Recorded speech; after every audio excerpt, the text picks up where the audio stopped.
ओम नमः शिवाय। ओम नमः शिवाय। ओम नमः शिवाय। नमः शिवाय।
विश्वनाथ भगवान की जय।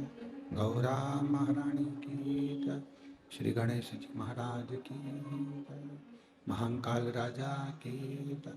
ओंकारेश्वर भगवान की जय। बड़े जटाधारी महादेव की जय। कुबेरेश्वर महादेव की जय। हर हर महादेव। हर हर महादेव। हर हर महादेव। काशी विश्वनाथ ओगरदानी तकादर्शी कैलाशी अविनाशी भगवान शिव, जिनकी पुनीत पावन शिव महापुराण की कथा संपूर्ण विश्व के कल्याण हेतु बाबा देवादिदेव महादेव की कृपा से आप और हमको श्रवण करने का सौभाग्य प्राप्त हुआ है। भगवान श्री बड़े जटाधारी महादेव मंदिर बड़नगरी फाटा की इस पवित्र भूमि पर कथा के मुख्य यजमान श्री भरत नथु जी चौधरी, श्री जगदीश भरत जी चौधरी, श्री तुषार भरत जी चौधरी, चौधरी परिवार एवं संपूर्ण जलगांव के निवासी इस कथा के मुख्य यजमान के पद ग्रहण करे हैं। एक बार यजमान परिवार के लिए जोरदार ताली बजाकर स्वागत वंदन, जिन्होंने इस पवित्र शिव महापुराण की कथा को आयोजित कर आप और हमको कृतार्थ किया है।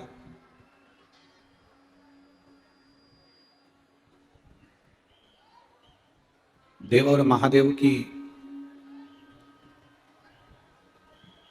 एक व्याख्या को जानने के लिए ये पवित्र 7 दिवसीय शिव महापुराण की कथा आयोजित हुई और देव से महादेव तक की ये यात्रा जो संपूर्ण विश्व का कल्याण करने वाली है शिव पुराण की कथा एक हमारे जीवन के लक्ष्य को निश्चित करती है। कथा मंडप में विराजमान आपके क्षेत्र के ही सांसद महोदय एवं आमदार खासदार सभी अतिथिगण जो प्रभु कृपा से विश्व महापुराण के इस कुंभ के मेले में साक्षी बने हैं,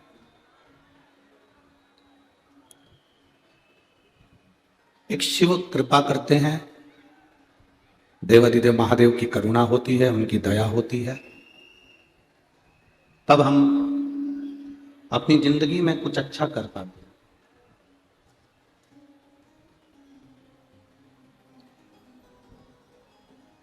कल कथा में कहा था कि जिंदगी में जीवन में ऐसा कोई व्यक्ति नहीं जिसके जीवन में तकलीफ नहीं, कष्ट है।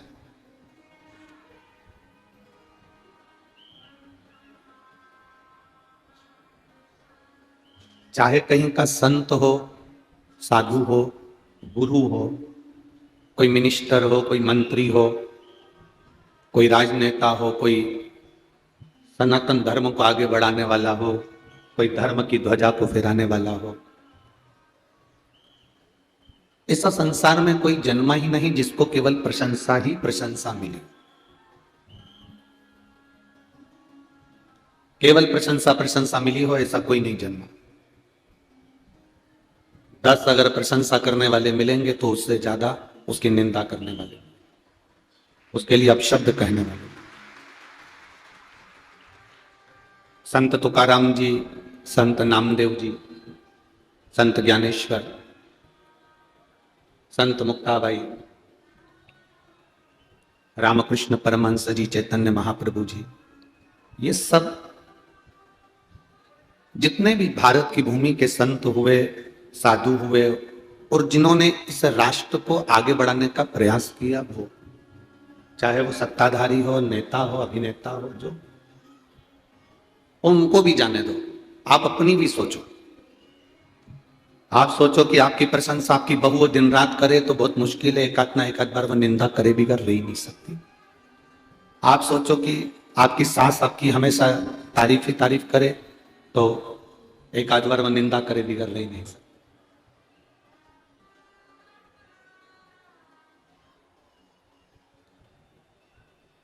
एक सास तो गजब का काम कर गई।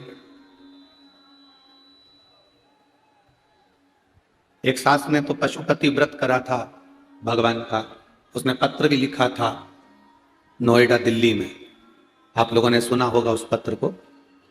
सास ने व्रत करा और व्रत करने पर सास ने भगवान से प्रार्थना करी कि प्रभु मैं आपका व्रत कर रही हूं, कृपा करना।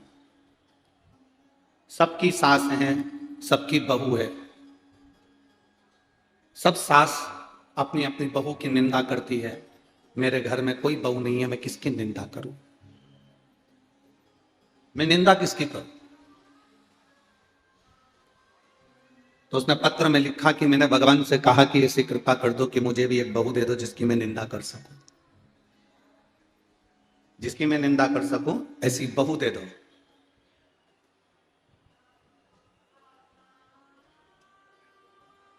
अब प्रशंसा करने वाले एक दिन तुम्हारी निंदा कर सकते हैं, प्रशंसा करने वाले एक दिन तुम्हारी निंदा कर देंगे। प्रेशर बढ़ाओ, प्रेशर। प्रशंसा करने वाले तुम्हारी निंदा एक ना एक दिन कर देंगे, पर इतना याद रखना कि प्रशंसा वाले भले एक ना एक दिन तुम्हारी निंदा कर देंगे, पर निंदा वाले कभी जिंदगी में तुम्हारी प्रशंसा नहीं कर सकते, कभी नहीं करेंगे। प्रशंसा वाले भले तुम्हारी निंदा एक ना एक दिन कर देंगे, वो बदल सकते हैं, पर निंदा वाले कभी नहीं बदलेंगे। निंदा वाला निंदा करने पर आखिरी तक भी उसके प्राण छूटेंगे, तब तक भी वो निंदा ही करेगा। चुगली वाला चुगली ही करेगा। वो कभी तुम्हारी प्रशंसा नहीं कर सकता, वो तुम्हारी कभी बड़ाई नहीं कर सकता। आप उसको निकालकर सोने का कोरा भी दे दोगे, हार भी पहना दोगे, शॉल भी उड़ा दोगे, कम्बल भी उड़ा दोगे, अच्छे कपड़े भी दिला दोगे, तो भी वो प्रशंसा नहीं करेगा, निंदा ही करेगा। निंदा।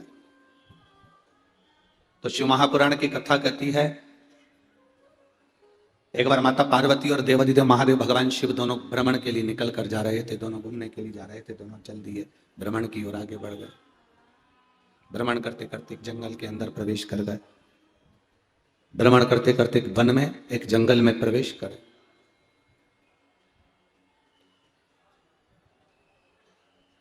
अब उन्होंने जंगल में वन में प्रवेश किया, और जंगल में प्रवेश कर कर, वन में प्रवेश कर कर पार्वती जी ने शिव जी को देखा और देखकर एक निवेदन किया। पीछे के चोंगे उनकी सब आवाज बढ़वा दीजिए, पीछे के जितने चोंगे लगे हैं सबकी आवाज बढ़ाओ, पीछे वालों को आवाज जाना चाहिए।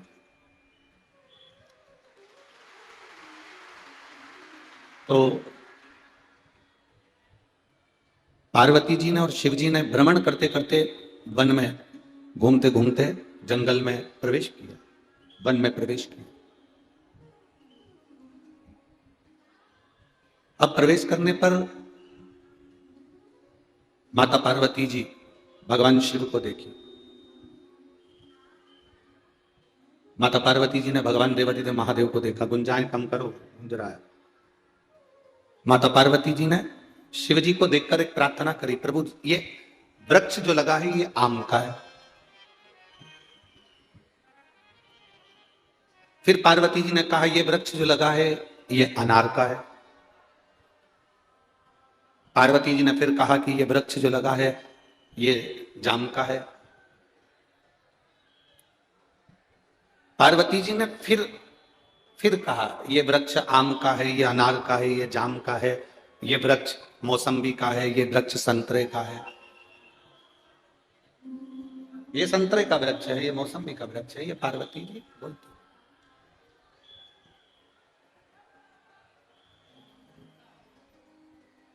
अब थोड़ी दूर चलने पर माता पार्वती जी को एक बमूल का वृक्ष मिला। माता पार्वती जी ने एक बमूल का वृक्ष देखा, और माता पार्वती जी ने जब बमूल का वृक्ष देखा तो उस बमूल के वृक्ष को देखकर माता पार्वती जी स्तुब्ध हो गई। थोड़ी देर खड़ी रही,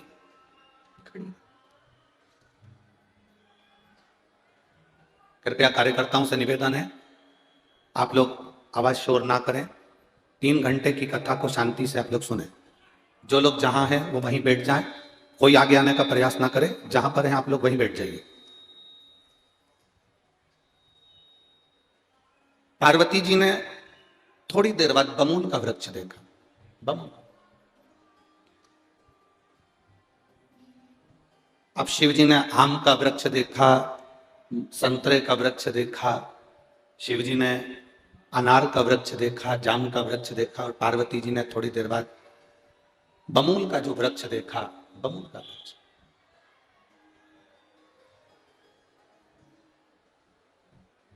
जब बमूल का वृक्ष माता पार्वती जी ने देखा तो शिव जी से देखकर कहा ये बमूल का पौधा, ये वृक्ष देखिए।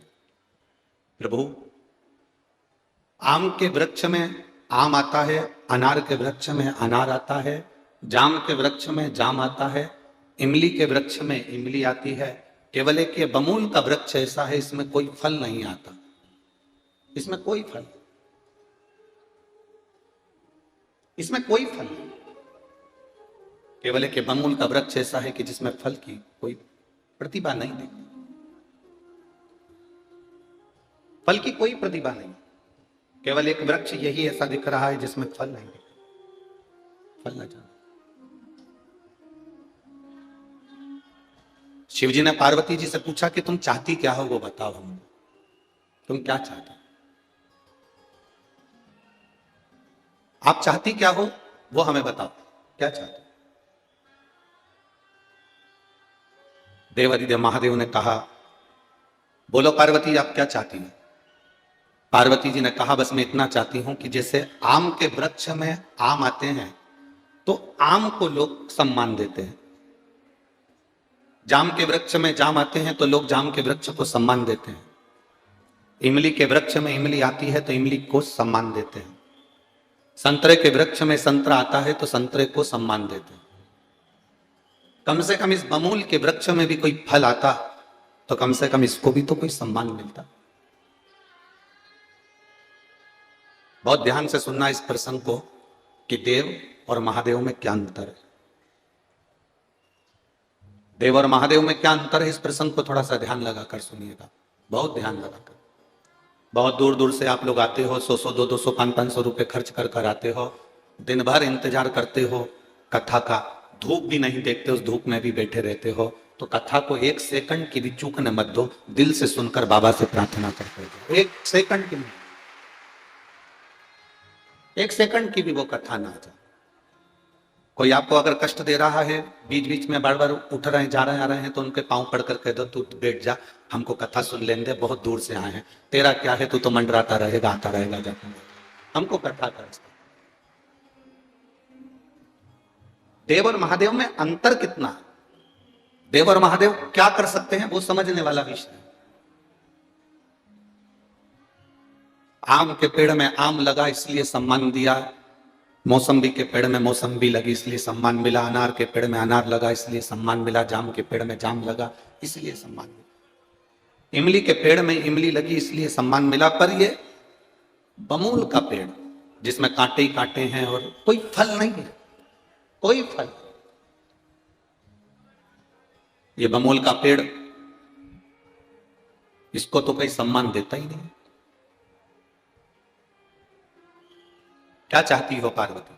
पार्वती जी कहती हैं, क्या बमूल को भी सम्मान मिल सकता, क्या बमूल को भी आदर मिल सकता है?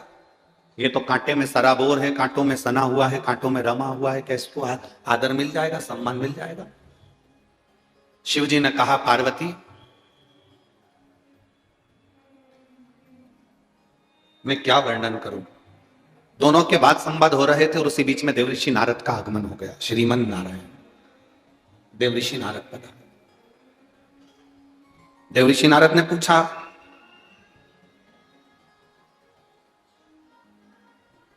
आज देवी और देव में क्या बात हो रही है? पार्वती जी ने कहा कि मैं आम के वृक्ष की बात कर रही थी कि आम को आम के कारण वृक्ष का सम्मान होता है, अनार के कारण अनार का सम्मान वृक्ष का सम्मान होता है, इमली के कारण इमली के वृक्ष का सम्मान होता है, ये बमूल में कोई फल नहीं।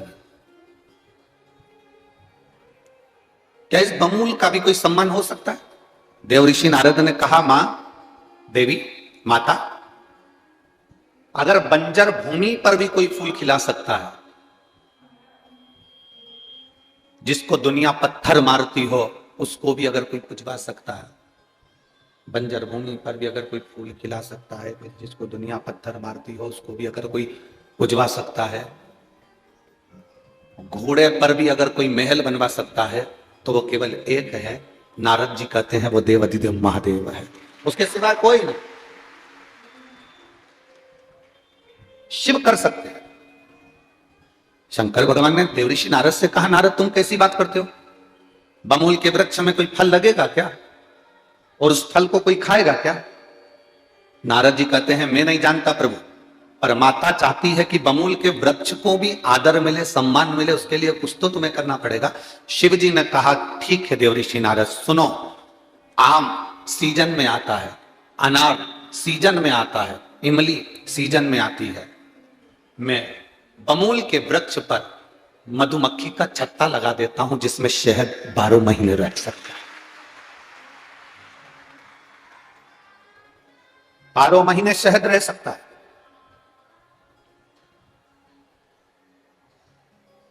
और वो शहद जो फल की कीमत है उससे दुगना महंगा वो शहद की कीमत रहे। बंजर में भी फूल खिलाने का सामर्थ्य मेरे देवादिदेव महादेव में है, दुख की घड़ी में खड़े होकर दुख मिटाने का सामर्थ्य मेरे देवादिदेव महादेव में है। कष्ट की घड़ी में कष्ट को समाप्त करने का सामर्थ्य मेरे देवाधिदेव महादेव में है। और वो सामर्थ्य जितना देवाधिदेव महादेव में है, वो सामर्थ्य देवाधिदेव महादेव ने आपके एक लोटे जल में दे रखा है कि जल चढ़ाते से ही तुम्हारा दुख समाप्त हो सकता है।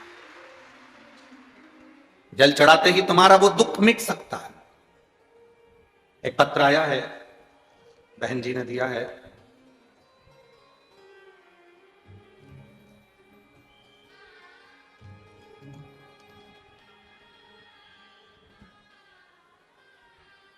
मैं सपना दीपक पुरोहित सपले, जिला न्यायाधीश, शिवाजी नगर, जिला जलगांव, मोबाइल नंबर मेरा ये। श्री शिवाय नमस्तुभ्यं। आज पहली बार किसी जज महोदय ने पत्र भेजा है, उसके लिए आपको बहुत बहुत साधुवाद है। धन्यवाद। मैं इसके पहले सरकारी वकील के पद पर थी और बाबा की कृपा क्या होती है मैं इस पत्र के माध्यम से बताना चाहती हूं। गुरुदेव, मैं हमेशा जज बनने का प्रयास करती थी पर कुछ नंबरों के कारण रह जाते थे। फिर मेरी मां ने मुझे बोला, तू शिव जी पे एक लोटा जल चढ़ाया कर। मैं न्यायालय जाती, पढ़ाई करती, एक लोटा जल शिव जी को चढ़ाती। मेरी 3 परीक्षा हुई। उस परीक्षा में मैंने बाबा को प्रणाम करा, बेलपत्र शहद का शिव जी को समर्पित कर शंकर भगवान को जल चढ़ाया। आज बाबा का मैं क्या गुणगान करूं गुरुदेव। मेरे बाबा ने मुझे एक लोटे जल का फल दिया और मुझे जज बना दिया। मैं बाबा को धन्यवाद देता हूं। जज तो मैं बन गई पर मेरी पोस्टिंग नहीं आ रही थी गुरुदेव, ऑर्डर नहीं आ रहा था हाथ में। मेरी मां ने कहा तो चिंता मत कर, पशुपति नाथ के व्रत का स्मरण कर, एक बेलपत्री पर शहद लगा, बाबा को विनय कर। मेरी माता के कहने पर मैंने वही किया और बाबा की कृपा से आज मैं ज्वाइनिंग ले ली हूं और बाबा की कृपा से मैं न्यायाधीश के पद पर विराजमान हुई हूं। बहुत बहुत साधुवाद है। श्री शिवाय नमस्ते। बैठिए बहन। शिव तत्व औघड़ी शंभु शंकर इसी को कहते। दुनिया के लोग भले हंसे पर आपका विश्वास अगर पक्का है, दृढ़ है, तो मेरा बाबा आपके साथ में कदम से कदम मिलाकर चल रहा है और वह आपका कार्य कर रहा है।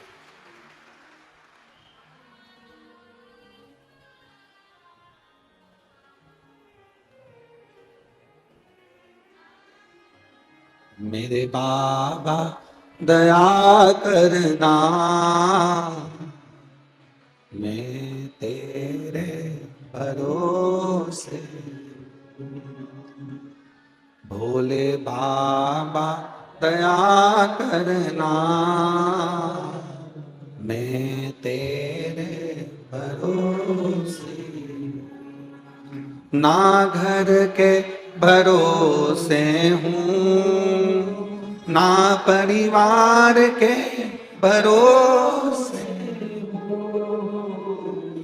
मेरे बाबा दया करना,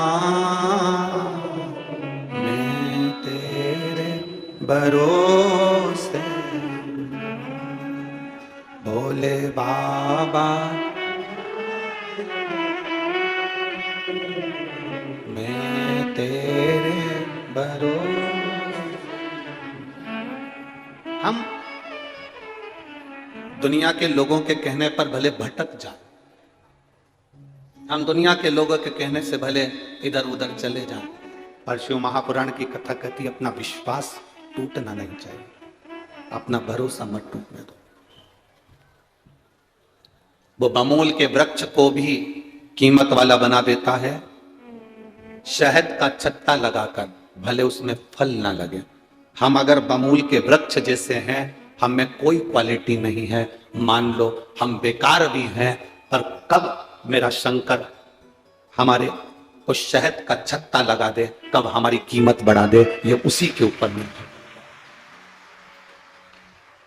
किसी दूसरे पर निर्भर नहीं करता। ये उस एक पत्र हो रहा है।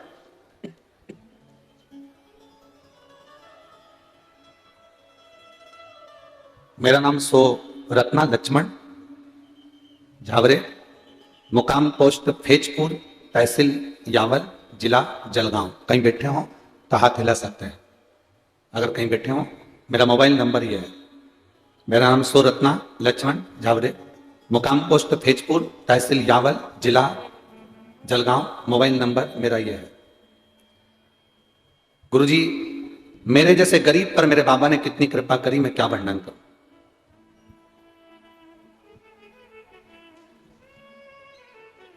बाबा, एक लोटा जल एक बेलपत्री का क्या वर्णन करूं। मेरी जिंदगी बहुत दुख और कष्टों में चल रही थी। मेरा बेटा चेतन ने 2 बार रेलवे की परीक्षा दी, पर 2 बार भी फेल हो गया। मेरे बेटे ने तीसरी बार परीक्षा दी, तैयारी करी, खूब पढ़ाई करी, पर परीक्षा में उत्तीर्ण नहीं हो पाया। मेरा बेटा हताश होकर खेत पर जाना काम करना चालू कर दिया, दूसरे की दुकान पर काम करा, खेत पर काम करना चालू कर दिया। तब मैंने पूछा क्या हो गया। कहा अब मैं एग्जाम नहीं दूंगा क्योंकि मैं पास नहीं हो रहा। मैंने अपने बेटे से कहा एक बार और परीक्षा दे। सियोर वाला महाराज कहता है कि खूब पढ़, खूब मेहनत कर, और जब परीक्षा देने जाए तो एक बेलपत्री को शहद लगाकर शिव जी को चढ़ाकर जाना। इसलिए मैंने पत्र में भी बेलपत्र बनाकर भेजा है कि इस बेलपत्र का फल क्या होता है। गुरुदेव, बाबा की कृपा से 2022 का मैंने एग्जाम मेरे बेटे से दिलवाया। उसको कहा खूब पढ़ाई कर। सियोर वाला गुरु जी कहता है जितना पढ़ सकते हो उतना पढ़ो, अपनी कैपेसिटी से ज्यादा पढ़ो, विद्या अध्ययन करो। मैंने अपना बेटे को खूब पढ़ाया। उसने पेपर देने के समय पर एक बेलपत्री में शहद लगाकर जब शिव जी को चढ़ाया तो मुझसे मंदिर में कहता है, मां क्या भोले बाबा को शहद का बेलपत्र चढ़ाने से वो सुन लेगा। मैंने मेरे बेटे से कहा तो चिंता मत कर, अब की बार एग्जाम दे, बाबा सुनेगा। मेरे बेटे ने रेलवे की परीक्षा 2022 की दी और इंतजार किया कि रिजल्ट आएगा। रिजल्ट रुक गया, आया नहीं। बेटा टूट गया। मुझसे कहता है मां देख तेरे भोलेनाथ ने भी कुछ नहीं करा। मैंने मेरे बेटे से कहा तू चिंता मत कर, वो सियोर वाला महाराज कथा में लाखों की भीड़ में कहता है कि बाबा सुनता है। अगर वो कहता है कि बाबा सुनता है तो बाबा सुनेगा। 15 दिन निकले थे, बेटे से मैं कहती रही तू जल चढ़ाते रहे, वो जल चढ़ाता रहा और उसका रिजल्ट आ गया। आज मेरा बेटा गवर्नमेंट जॉब रेलवे में सर्विस कर रहा है और अच्छे पद पर सर्विस कर रहा है। मैं बाबा को यहां प्रणाम करने के लिए आई हूं। मेरा नाम सुरत्ना लक्ष्मण झावरे, मुकाम पोस्ट फैजपुर, तहसील यावल, जिला जलगांव। मोबाइल नंबर ये। कहीं आए हैं क्या? अच्छा आप ही हैं, हाथ हिला दो एक बार। श्री शिवाय नमस्तुभ्यं। बहुत बहुत बधाई बाबू आपको, बहुत बहुत। शिव कृपा इसी को, शंभु इसी को।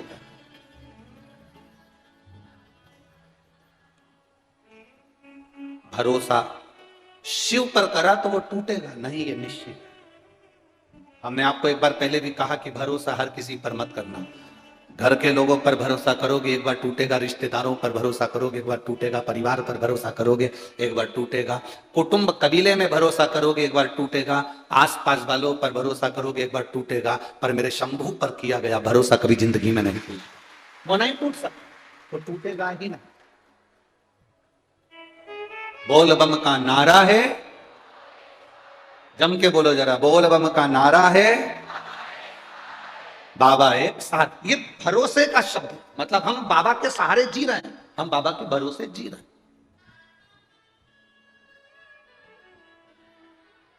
ऐसा कौन व्यक्ति है जिसकी जिंदगी में कष्ट नहीं? ऐसा कौन व्यक्ति है जिसको कभी निंदा नहीं मिली? ऐसा कौन व्यक्ति है जिसके ऊपर कभी उंगली नहीं उठाई गई? संत तुकाराम जी को देखोगे तो लोगों ने उन पर भी उंगली उठाई, संत ज्ञानेश्वर जी को देखेंगे तो उन पर भी उंगली उठाई गई, संत नामदेव जी को देखेंगे तो उन पर भी उंगली उठाई गई। जितने भारत की भूमि पर संत हुए, साधु हुए, बड़े बड़े जो पद पर पहुंच जाते हैं, बड़े बड़े औहदे पर पहुंच जाते हैं, उन पर उंगलियां उठाई जाती हैं। आप सनातन धर्म के लिए आगे बढ़ेंगे, आप पर उंगली उठाई जाएगी। कोई बड़े पद पर बैठकर कोई मंत्री, कोई संतरी, कोई कलंतरी, कोई आमदार, कोई खासदार, कोई महापौर, कोई नगर पालिका का अध्यक्ष हो, महापौर हो, अगर वो कोई शब्द कह दे कि सारी समस्या का हल एक लोटा जल है, या भगवान की भक्ति करो, या सनातन धर्म की बात कह दे, तो बहुत सारे लोग ऐसे हो जाते हैं जो उनके कमेंट्स करना चालू कर देते हैं, उनका पांव खींचना चालू कर देते हैं। तुम क्या इस बात को पक्ष लेते हो? क्या तुम इस बात को जानते हो? तुम तो उनका पक्ष ले रहे हो, तुम तो ऐसा कर रहे हो। एक बात अपनी जिंदगी में याद रखना, झूठी पत्तल का भोजन कर लेना, भूखे मर जाना, पर अपने सनातन धर्म को छोड़कर दूसरे धर्म में मत जाना।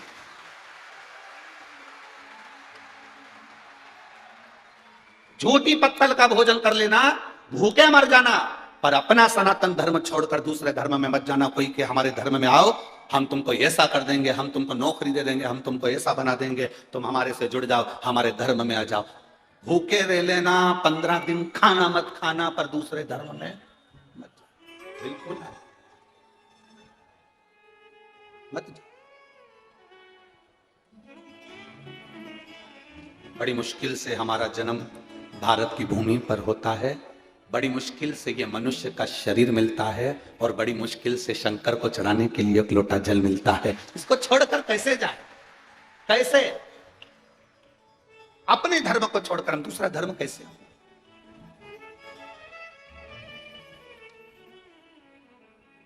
शिव कथा कर रही, वो शिव है, हार नहीं देता। राजा विक्रमादित्य का आपने चरित्र सुना होगा, जो शंकर का परम उपासक था, देवी का परम उपासक था।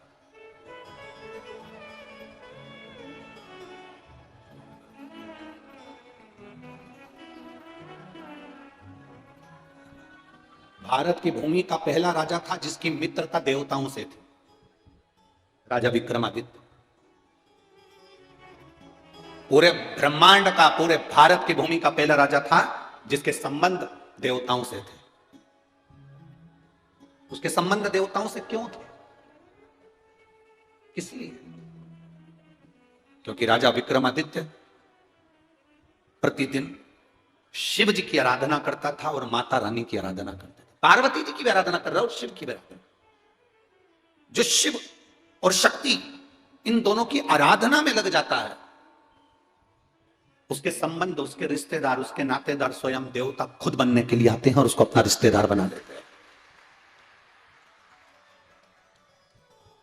आप इतने लाखों में लोग, लाखों में शिव भक्त यहां कथा सुनने के लिए आए हैं, पंडालों में कहीं जगह नहीं है, गाड़ियों के ऊपर लोग चढ़े हुए हैं, रोडों पर लोग बैठे हुए हैं। जो दिन का नजारा है ऐसा कैसे ही रात का भी नजारा रहता है? ऐसा कैसे? यहां कोई किसी का रिश्तेदार नहीं है, कोई किसी का नातेदार नहीं है, कोई किसी का पहचान वाला नहीं है, पर जो 5 दिन कथा के पंडाल में रहता है, 7 दिन कथा के पंडाल में रहता है, उसकी पहचान इतनी हो जाती है कि घर के रिश्तेदार फीके पड़ते हैं और यहाँ के रिश्तेदार प्रबल हो जाते हैं। घर के रिश्तेदार फीके पड़ जाते हैं और यहाँ के रिश्तेदार प्रबल हो जाते हैं।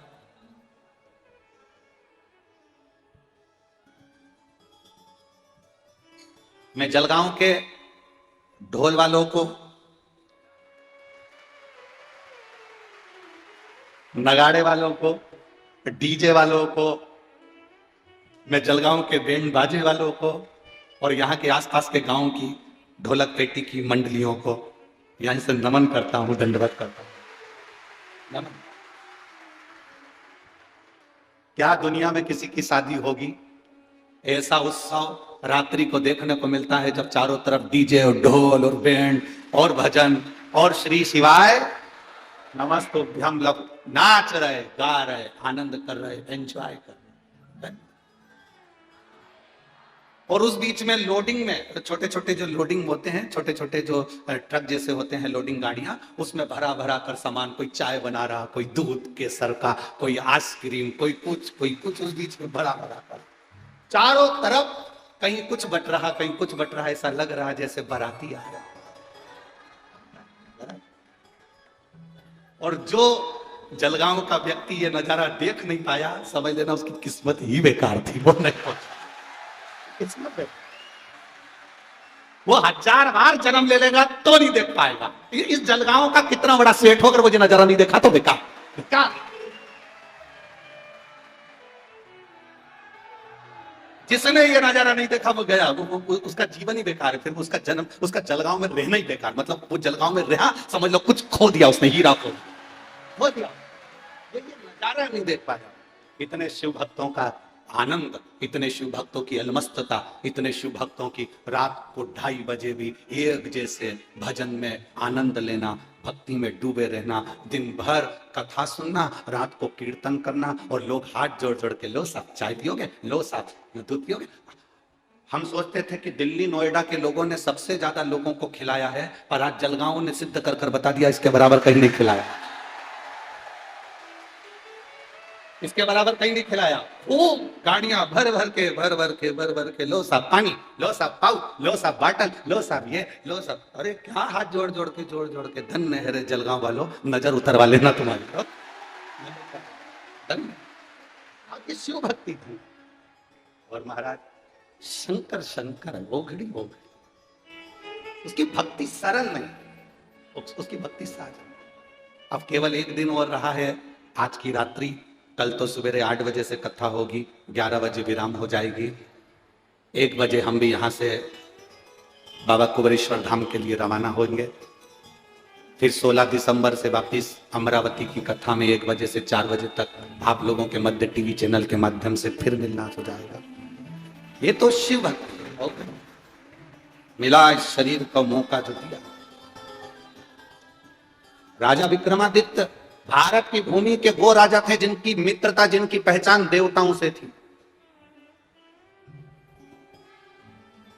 उनकी पहचान कराने वाला कोई दूसरा नहीं था, देव अधिदेव महादेव थे। जो शंकर जी की भक्ति करता है उसकी पहचान दुनिया में हो जाती है, दुनिया में।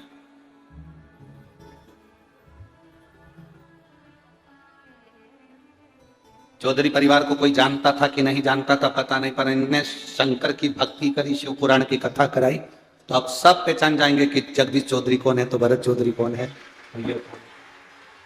कौन पहचान। शिव की आराधना करने वाला, शंकर का गुणगान करने वाले को कभी कहीं नहीं जाना पड़ता, उसकी खुद आनंदता, उसकी मित्रता देवताओं से हो ही जाती है, उसका संबंध देवताओं से हो जाता है। और जितने यहां बैठे हो पंडाल में, जितने पंडाल के बाहर बैठे हो, जो गाड़ियों पर बैठे हैं, जो आस्था चैनल पर कथा सुन रहे हैं, फेसबुक यूट्यूब पर कथा सुन रहे हैं, जो मोबाइल पर कथा सुन रहे हैं, उनसे निवेदन करूंगा कि आप शंकर की कथा में मन लगाए हो, आप चिंता मत करना, आपकी भी पहचान स्वयं देव अधिदेव महादेव से है। आपका रिश्तेदार प्रबल है, आपका रिश्तेदार प्रबल है, वो शिव है, ओघड़ी शंभु है।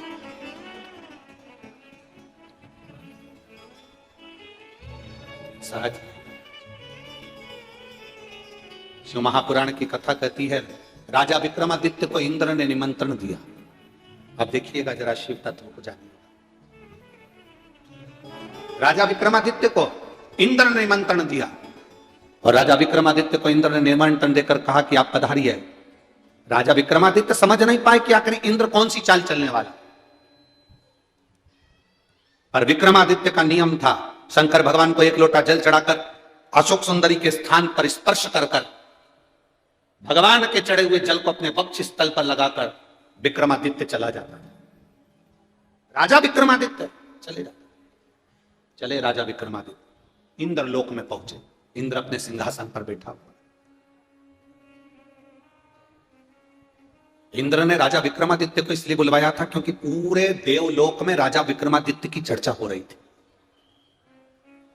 जिस व्यक्ति की बहुत चर्चा होती है ना, उससे मिलने का मन करता कि एक बार मिलें तो सही, आखिर है क्या।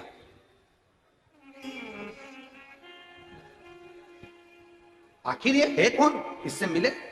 एक पत्र आया, इस पत्र में एक लड़के ने लिखा, देखिए,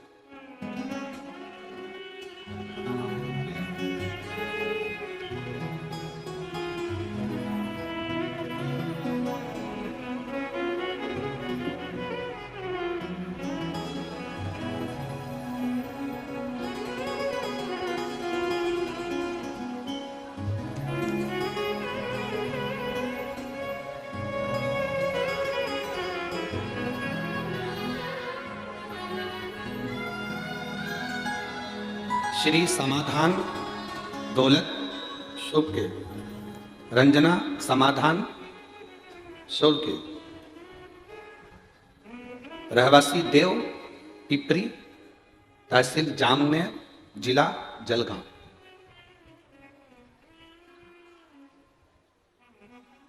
गुरुदेव,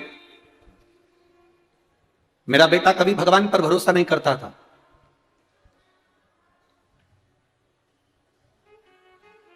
मेरे बेटे ने मुझसे शर्त लगाई, कहीं बैठे हो तो हाथ हिला सकती है।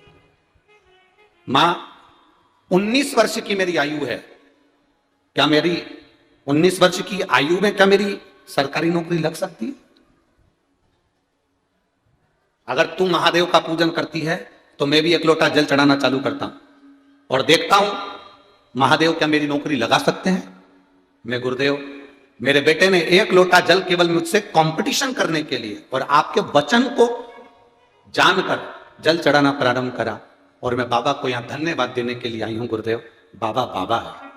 उसने सुना मेरा बेटा 19 साल की आयु में गवर्नमेंट की आर्मी की नौकरी में चला गया और उसकी नौकरी चल गई। यह शिव तत्व है। ओ घड़ी शंभु,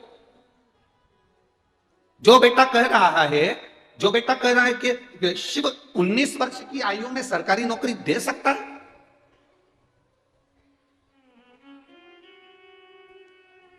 आज मेरा बेटा अहमदनगर में ट्रेनिंग कर रहा है, उसकी नौकरी लग गई है। 26/10/2023 को उसका आर्मी में सिलेक्शन हो गया। मैं यहां पर प्रणाम करने के लिए आया।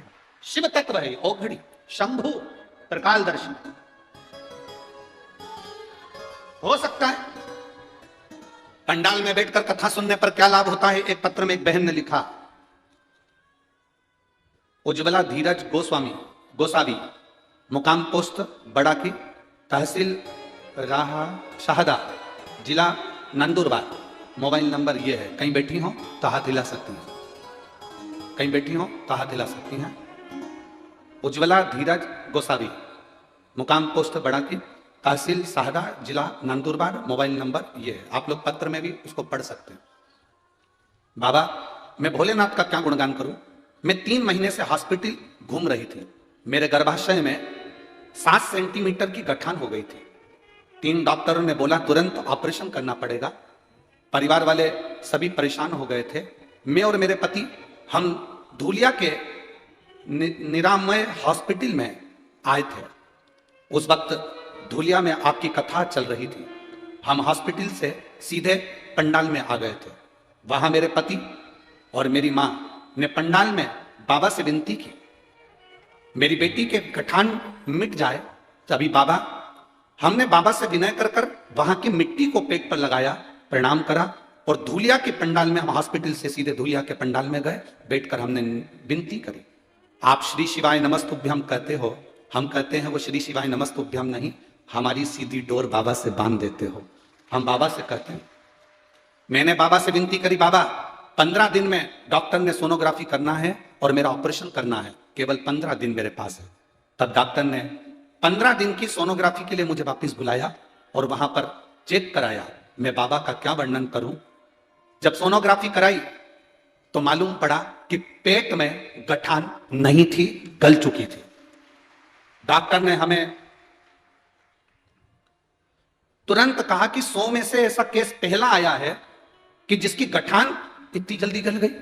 तभी मेरी मां ने संकल्प लिया था कि जहां कथा होगी गठान गलने के बाद मैं वहां पहुंचूंगी। हम बाबा के पंडाल में जलगांव में यहां बाबा को प्रणाम करने के लिए आए हैं, क्योंकि हमारी पेट की जो गठान थी वो गल गई थी। शिव तत्व किसको कहते हैं? ओ घड़ी किसको कहते हैं? शंभु किसको कहते हैं?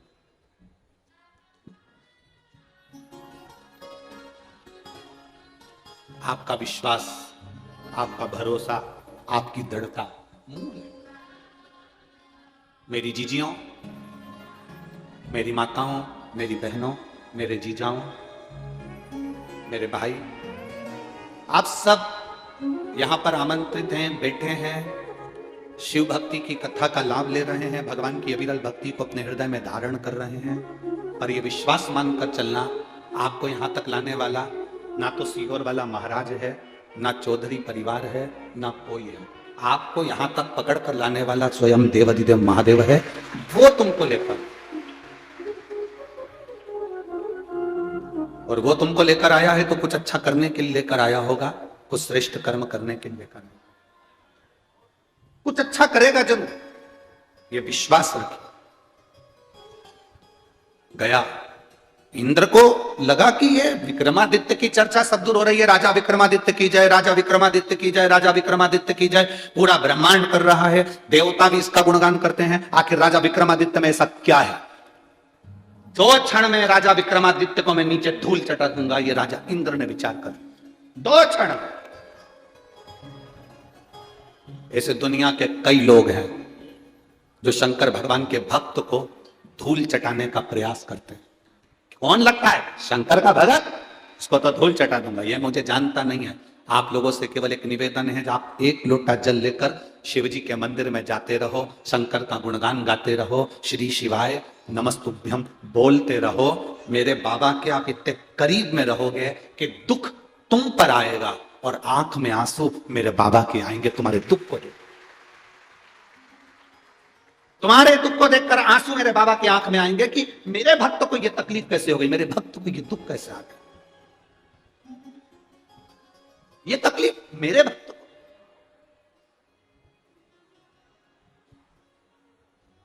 महाराज ओ मेरा बाबा भोलानाथ, जिसके सिर पे रख दे हाथ, मेरा बाबा भोलानाथ, जिसके सिर पर रख दे हाथ, कर दे वारे के न्यारे नंदी पे चढ़ के, मेरा बाबा भोलानाथ।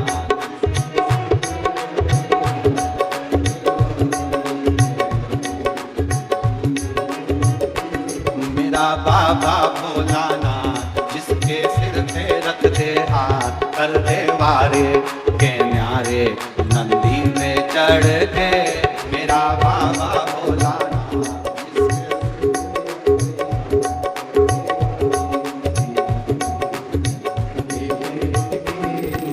बाबा भोलानाथ, जिसके सिर पर रख दे हाथ, कर दे वारे के न्यारे नंदी पे चढ़ के, मेरा बाबा भोलानाथ, जिसके सिर पर रख दे हाथ, कर दे वारे के न्यारे नंदी पे बैठ के।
रमाए देखो डमरू बजाए, कैसा निराला भोले रूप बनाए। बस में रमाए देखो डमरू बजाए, कैसा निराला भोले रूप बनाए।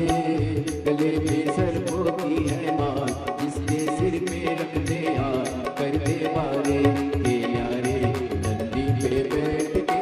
गले में सर्पों की है माँ, जिसके सिर पे रख दे हाथ, कर दे वारे के न्यारे नंदी पे बैठ के।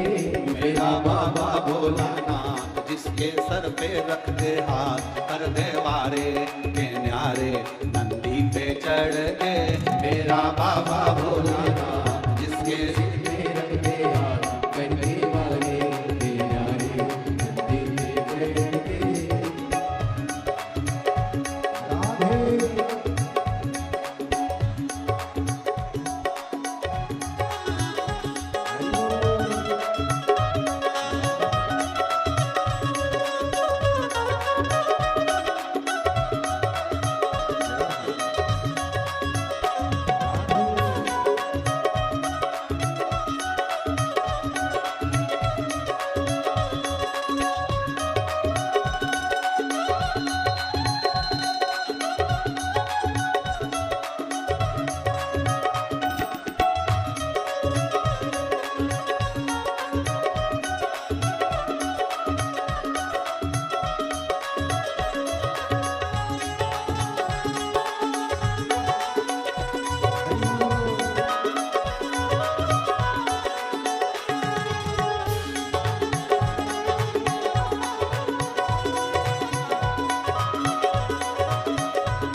भोले जटाओं में गंगा, चम चम चमकता है माथे पे चंदा। जल भरते भोले जटाओं में गंगा, चम चम चमकता है माथे पे चंदा। व्रत जल पहने भोले जटाओं में गंगा, चम चम चमकता है माथे पे चंदा। जल भरते भोले जटाओं में गंगा, चम चम चमकता है माथे पे चंदा। दोहा की टोली ऐसा जिसके सिर पे रख दे हाथ, करने वाले के न्यारे नंदी पे बैठ के मेरा बाबा भोलाना जिसके सिर पर रख दे हाथ, कर दे वारे के न्यारे नंदी पे चढ़ के मेरा बाबा भोलानाथ जिसके सिर पे रख दे हाथ, करने वाले के न्यारे नंदी पे बैठ के।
देवों के देव की महिमा महान है, भोले भक्तों की तो भोले भगवान है।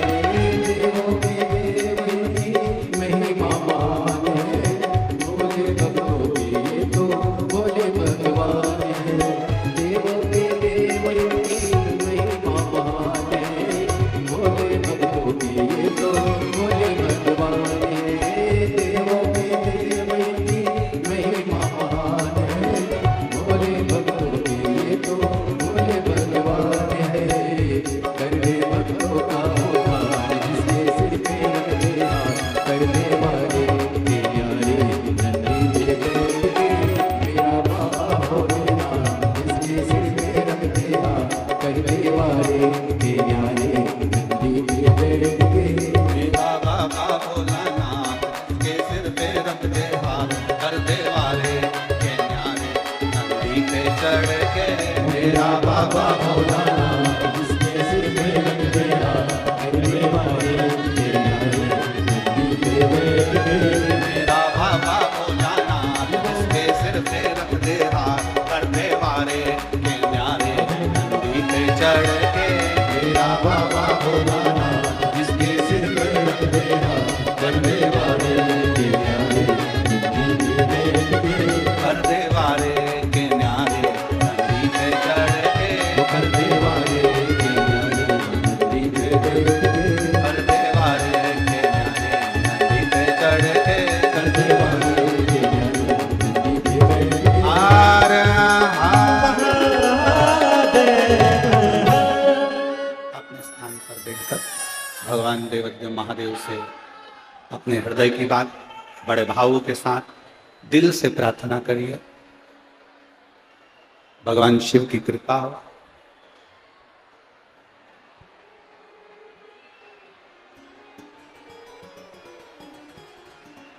भगवान देवज्ञ महादेव की करुणा हो, उसकी उदारता हो।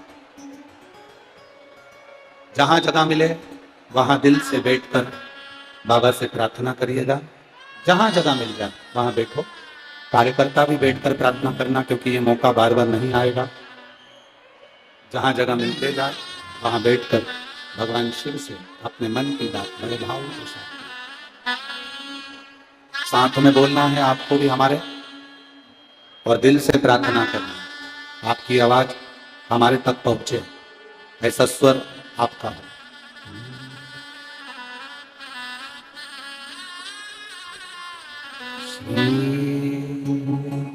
शिवाय नमस्तु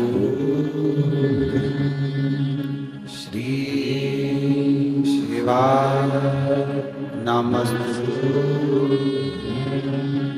श्री शिवाय नमस्तु श्री शिवाय नमस्तु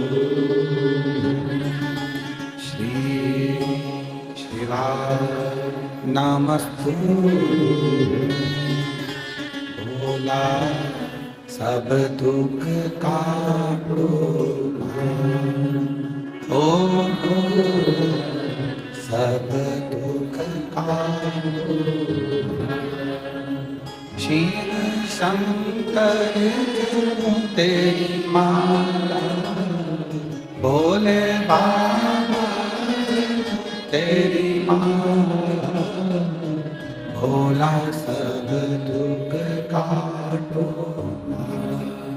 ओ सब दुख काटो। वेश मंगलकारी, वेश मंगलकारी, शमशान वासी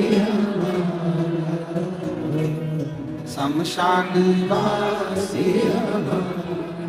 ओ सब दुख काटो, ओ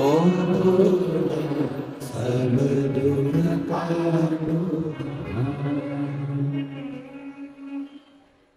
भगवान शिव ओ गणदानी इंद्र विक्रमादित्य राजा को नीचा दिखाने के चक्कर में उसने आमंत्रण दिया, निमंत्रण दिया। जब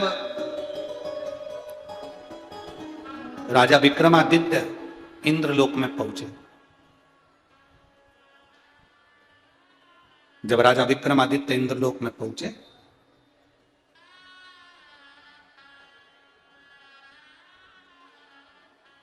सिंहासन पर बैठे हुए राजा इंद्र ने कहा, आओ राजा विक्रमादित्य आइए। बहुत ध्यान देना महाराज, बहुत।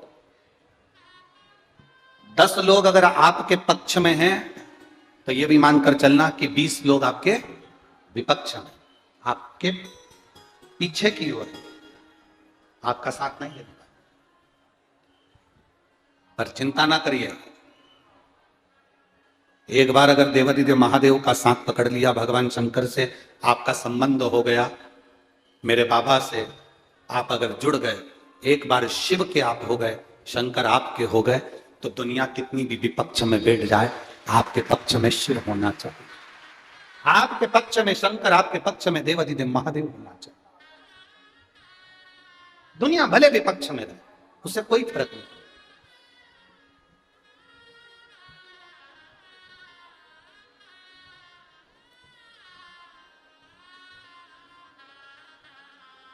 बस अपना दिल, अपना मन सबके प्रति बड़ा रखो।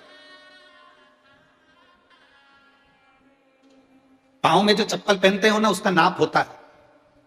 किसी को 3 नंबर आती है, किसी को 8 नंबर आती है, किसी को 9 नंबर आती है। बोलो री जीजियो, सही है कि गलत है? मेरे जीजाओ, सही है ना? चप्पल का नाप होता है।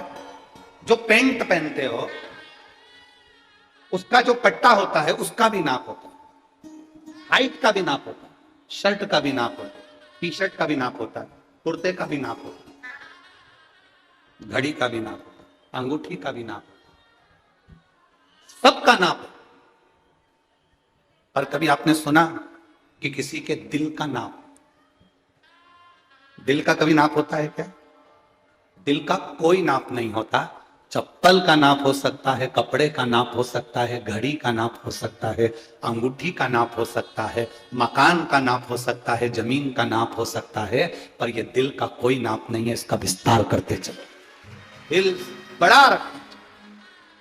वो माताएं भजन गाती है ना कि जोत से जोत प्रेम की कंका। अपने दिल को, अपने मन को जितना बड़ा रख सकते हो, अपने दिल का जितना विस्तार कर सकते हो उतना। कोई गाली भी दे देना, दिल छोटा मत कर, दिल बड़ा रख। 2 महात्मा, 2 संत एक जगह पर रहते थे, भिक्षा मांगते थे, भगवान को भोग लगाते थे, मंदिर में सेवा करते थे, खा लेते थे। एक दिन हवा चली, बहुत तेज आंधी तूफान आया, झोपड़ा उड़ गया, छत मत सब उड़ गई, झोपड़ी थी उड़। उसमें से एक संत बोला, भगवान तू बड़ा निष्ठुर हो गया, भगवान तू बड़ा निष्ठुर है। इतने सारे दुनिया में लोग रहते हैं, कितने पापी हैं, कितने कपटी हैं, उनका मकान नहीं तोड़ा, तोड़ा भी तो तूने हमारा तोड़ा। कितना निष्ठुर है तू, कितना निष्ठुर। हमारी छोटी सी झोपड़ी तूने तोड़ दी। भगवान तू बिल्कुल निष्ठुर है, तूने हमारा मकान, हमारी झोपड़ी तोड़ दी। किसी पैसे वाले का तोड़ देता, किसी धनपति का तोड़ देता, कोई पापी का तोड़ देता, कोई लोभी है, कोई चोर है, कोई निकम्मा है, उसका तोड़ देता, हमारी झोपड़ी तोड़।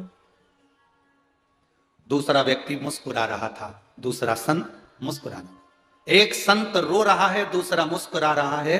तो रोने वाले ने दूसरे से पूछा, तू क्यों मुस्कुरा रहा है? उसने कहा, मैं भगवान को धन्यवाद दे रहा हूं, भगवान छत उड़ा कर ले गए, कम से कम दीवार तो छोड़ दी, ये बड़ी कृपा है आप।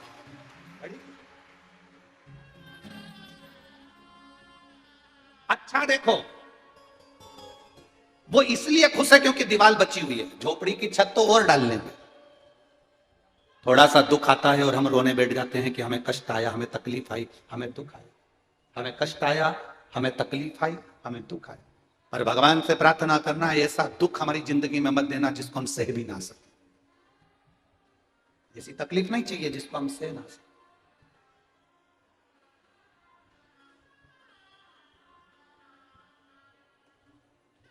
दो पत्र इन पत्रों में हमने पढ़े, उसमें 2 पत्रों में माताओं ने लिखा कि मेरे पति की ब्रेन हेमरेज हो गया, उसकी नस फट गई, वो कोमा में चले गए। दूसरी माँ ने भी इस पत्र में लिखा कि मेरा पति कोमा में चले गया, इसमें लिखा, उसकी रिपोर्टें लगाई, उसका फोटो लगाया। एक पत्र इधर भी,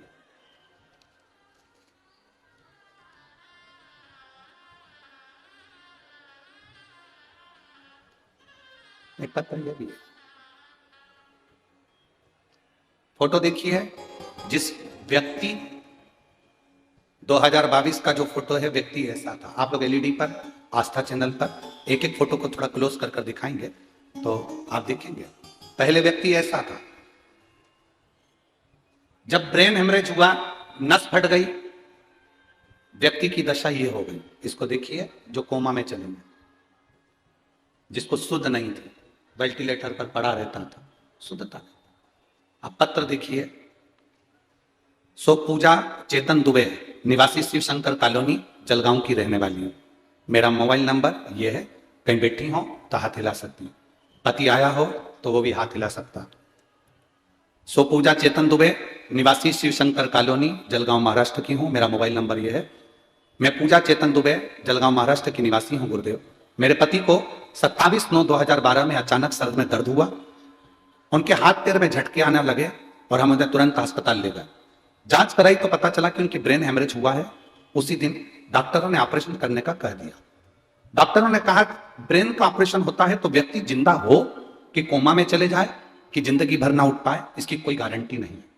फिर भी ऐसी सिचुएशन थी कि हमको ऑपरेशन कराना पड़ा। सारी ऑपरेशन कराते से उनके शरीर की हलचल बंद हो गई, उनके शरीर ने काम करना बंद कर दिया, वो कोमा में चले गए। शरीर ने बात करना, शरीर की कोई उंगली नहीं हिलती, कोई शरीर में एक्टिविटी नहीं, कुछ भी नहीं, पड़े रहते। हॉस्पिटल से लेकर आ गए, घर में पड़े रहते, कोई शरीर में कंपन नहीं। मेरी मां ने कहा तू पशुपतिनाथ का व्रत कर, मेरे बाबा जरूर अच्छा करेंगे। व्रत के मैं क्या वर्णन करूं गुरुदेव, शिव शिव है। मेरी मां के कहने पर मैंने व्रत करा। तीसरा पशुपति व्रत था।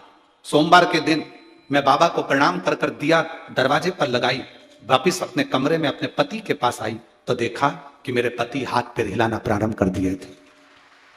उनने इतने समय के बाद अपनी आंखों को खोला था। मैं बाबा पर भरोसा कर गई गुरुदेव, पशुपति व्रत पूर्ण हुए।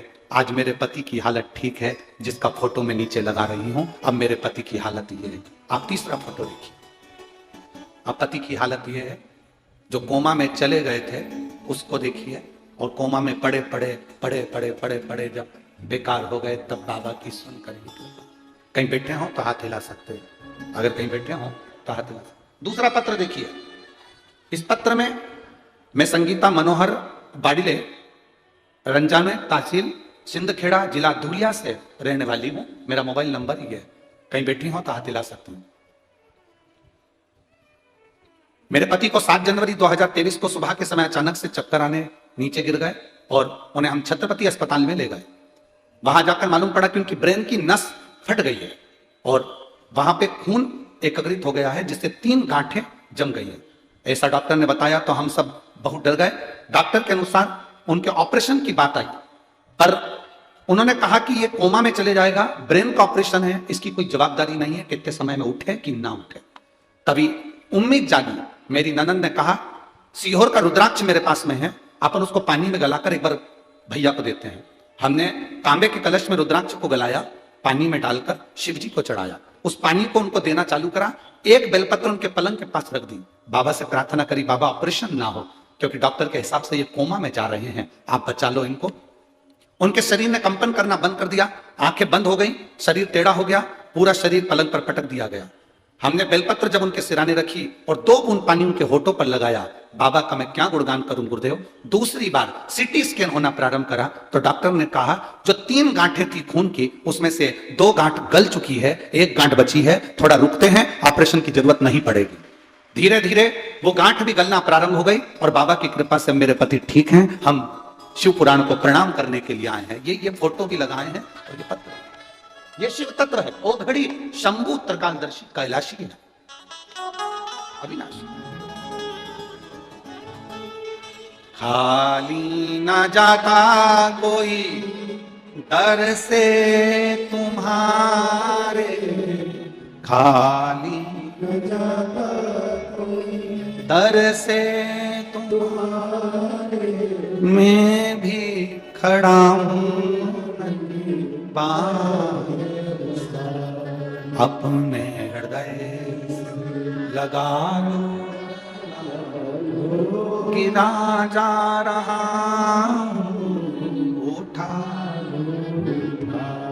भोले अपने दल अब तो नाटा, गिरी जा रही उठा। शिव कथा कह रही है। दुनिया कितनी भी तुमसे ईर्ष्या करे, दुनिया तुमको ताना दे, दुनिया तुमको अपशब्द कहे, दुनिया तुमको गाली दे, दुनिया तुमको आड़ा टेढ़ा कहे, आपको टेंशन नहीं करना। जिसने शिव को अपने दिल में बिठा लिया, अपने दिल को इतना बड़ा रखो कि दूसरा गाली भी देकर चले जाए तो तुम्हारा दिल छोटा ना हो जाए, तो भी बड़ा के बड़ा रखो। बड़ा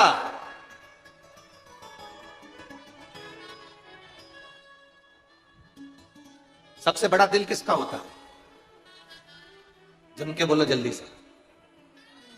दुनिया में सबसे बड़ा दिल किसका होता है? माँ का दिल। दुनिया में सबसे बड़ा दिल होता है माँ का। बहू गाली दे देती है, अपशब्द कह देती है, ताने दे देती है, रोटी तक नहीं देती, तो भी अपनी पूरी जेवर और अपनी प्रॉपर्टी अपनी बहू को देकर जाती है। वो माँ का दिल। दुनिया में सबसे बड़ा दिल अपनी माता का होता है। माँ का दिल सबसे बड़ा दिल है। बहू बेटा पूछे ना पूछे तो भी प्रॉपर्टी, जमीन और रकम, सोना चांदी सब बच्चों को देकर जाती, मर जाती, छोड़ देती। बट कई माताएं ऐसी हैं जिनकी बहू रोटी नहीं दे रही, तो हमने उनसे कह दिया जब तुम्हारी बहू तुमको नहीं पूछ रही तो एक काम करो, पूरा जेवर और पूरी प्रॉपर्टी किसी मंदिर को दे दो ना। अरे महाराज काय को दे, भले कैसी भी है पर दूंगी तो अपनी बहू को। भले वो धक्का मारे, आप शब्द कहे, ताने दे, गाली दे, आड़ा टेढ़ा बोल दे, पर जैसी भी है तो बहू। उसी तरह याद आती है, भला है बुरा है जैसा भी है, मेरा पति तो मेरा देवता है। बस उसी में कि ये भली बेकार है, अच्छी है, पर है तो सब उसी को दूर। कितना प्रेम है आप लोगों का, ये तो मानना पड़ेगा। ये बुजुर्ग माता गजब का प्रेम करती हैं। अपनी बहू पोता पोती के लिए तो जान निकाल कर रखते, इतना दे देते, दे दो। अब इंद्र ने चाहा कि मैं विक्रमादित्य को धूल चटवा दूं। ये हो नहीं सकता, ये हो ही नहीं सकता।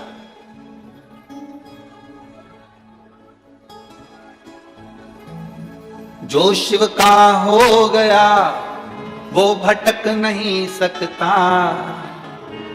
जीवन में उसका काम अटक नहीं सकता, जीवन में उसका काम अटक नहीं सकता। जो शिव का हो गया वो भटक नहीं सकता, जो शिव का हो गया वो भटक नहीं सकता, दुनिया में उसका काम अटक नहीं सकता, दुनिया में उसका काम अटक नहीं सकता। बाबा भोलेनाथ का जल लगाकर अपने हृदय को गया था विक्रमादित्य, बैठ गया सिंहासन पर। इंद्र ने राजा विक्रमादित्य को कहा, सुनो विक्रमादित्य, हमने सुना है तुम्हारी बुद्धि बड़ी तेज है, बहुत प्रबल हो, शिव के उपासक हो, शंकर की भक्ति करते हो।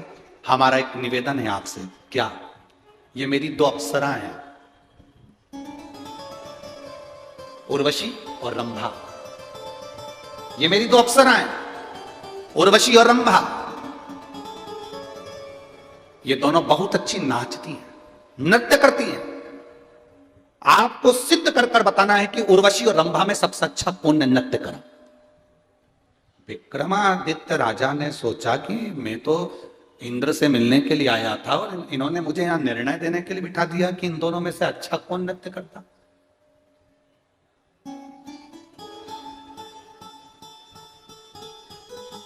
अब निर्णय देना कोई सरल बात है।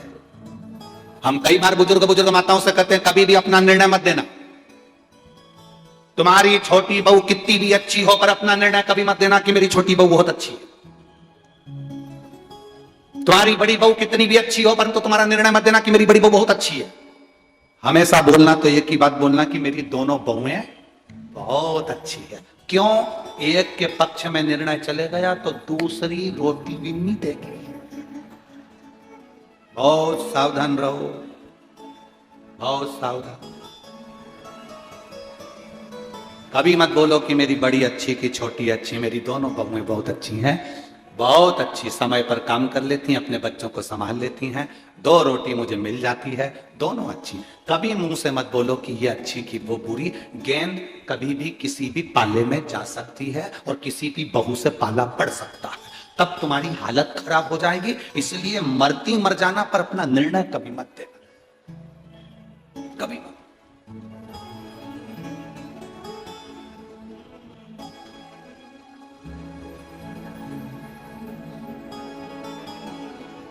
अपनी जीवान कभी मत खोलो, और मरती मर जाओ, अपने पास जो पुरानी वाली पेटी है वो कभी मत खोलो ना।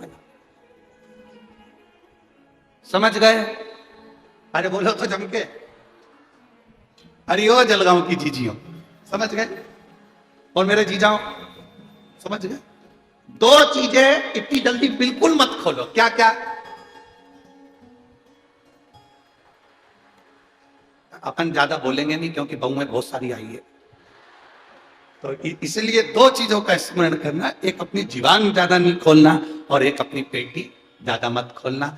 पेटी में कुछ भी नहीं हो तो यहां से जाती जाती पत्थर उठा के ले जाओ, अपनी पुरानी साड़ी में लपेट के पेटी में रख दो।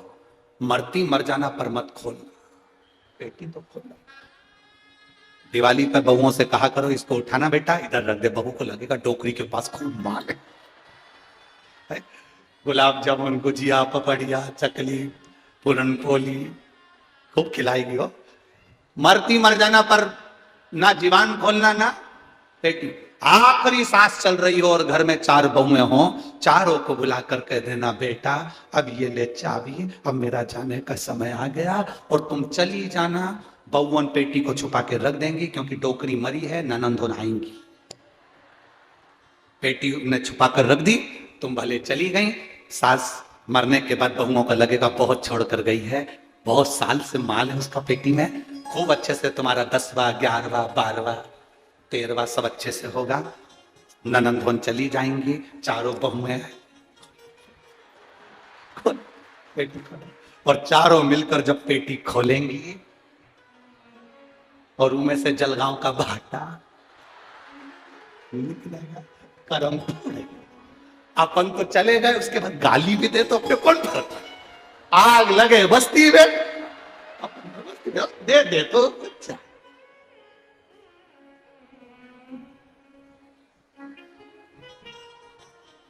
वो तो काम है दुनिया का, देते हैं। दो चीजें मत खोलना, कभी अपने मुंह से ये मत कहना कि मेरा बड़ा बेटा अच्छा कि छोटा अच्छा, मंजला अच्छा कि संजला अच्छा, बड़ी बहू अच्छी कि छोटी बहू अच्छी, कभी मत बोलो। कभी भी किसी से पाला पड़ सकता। अपन तो सबका गुणगान करो, बहुत जोरदार, बहुत बढ़िया, बहुत बढ़िया।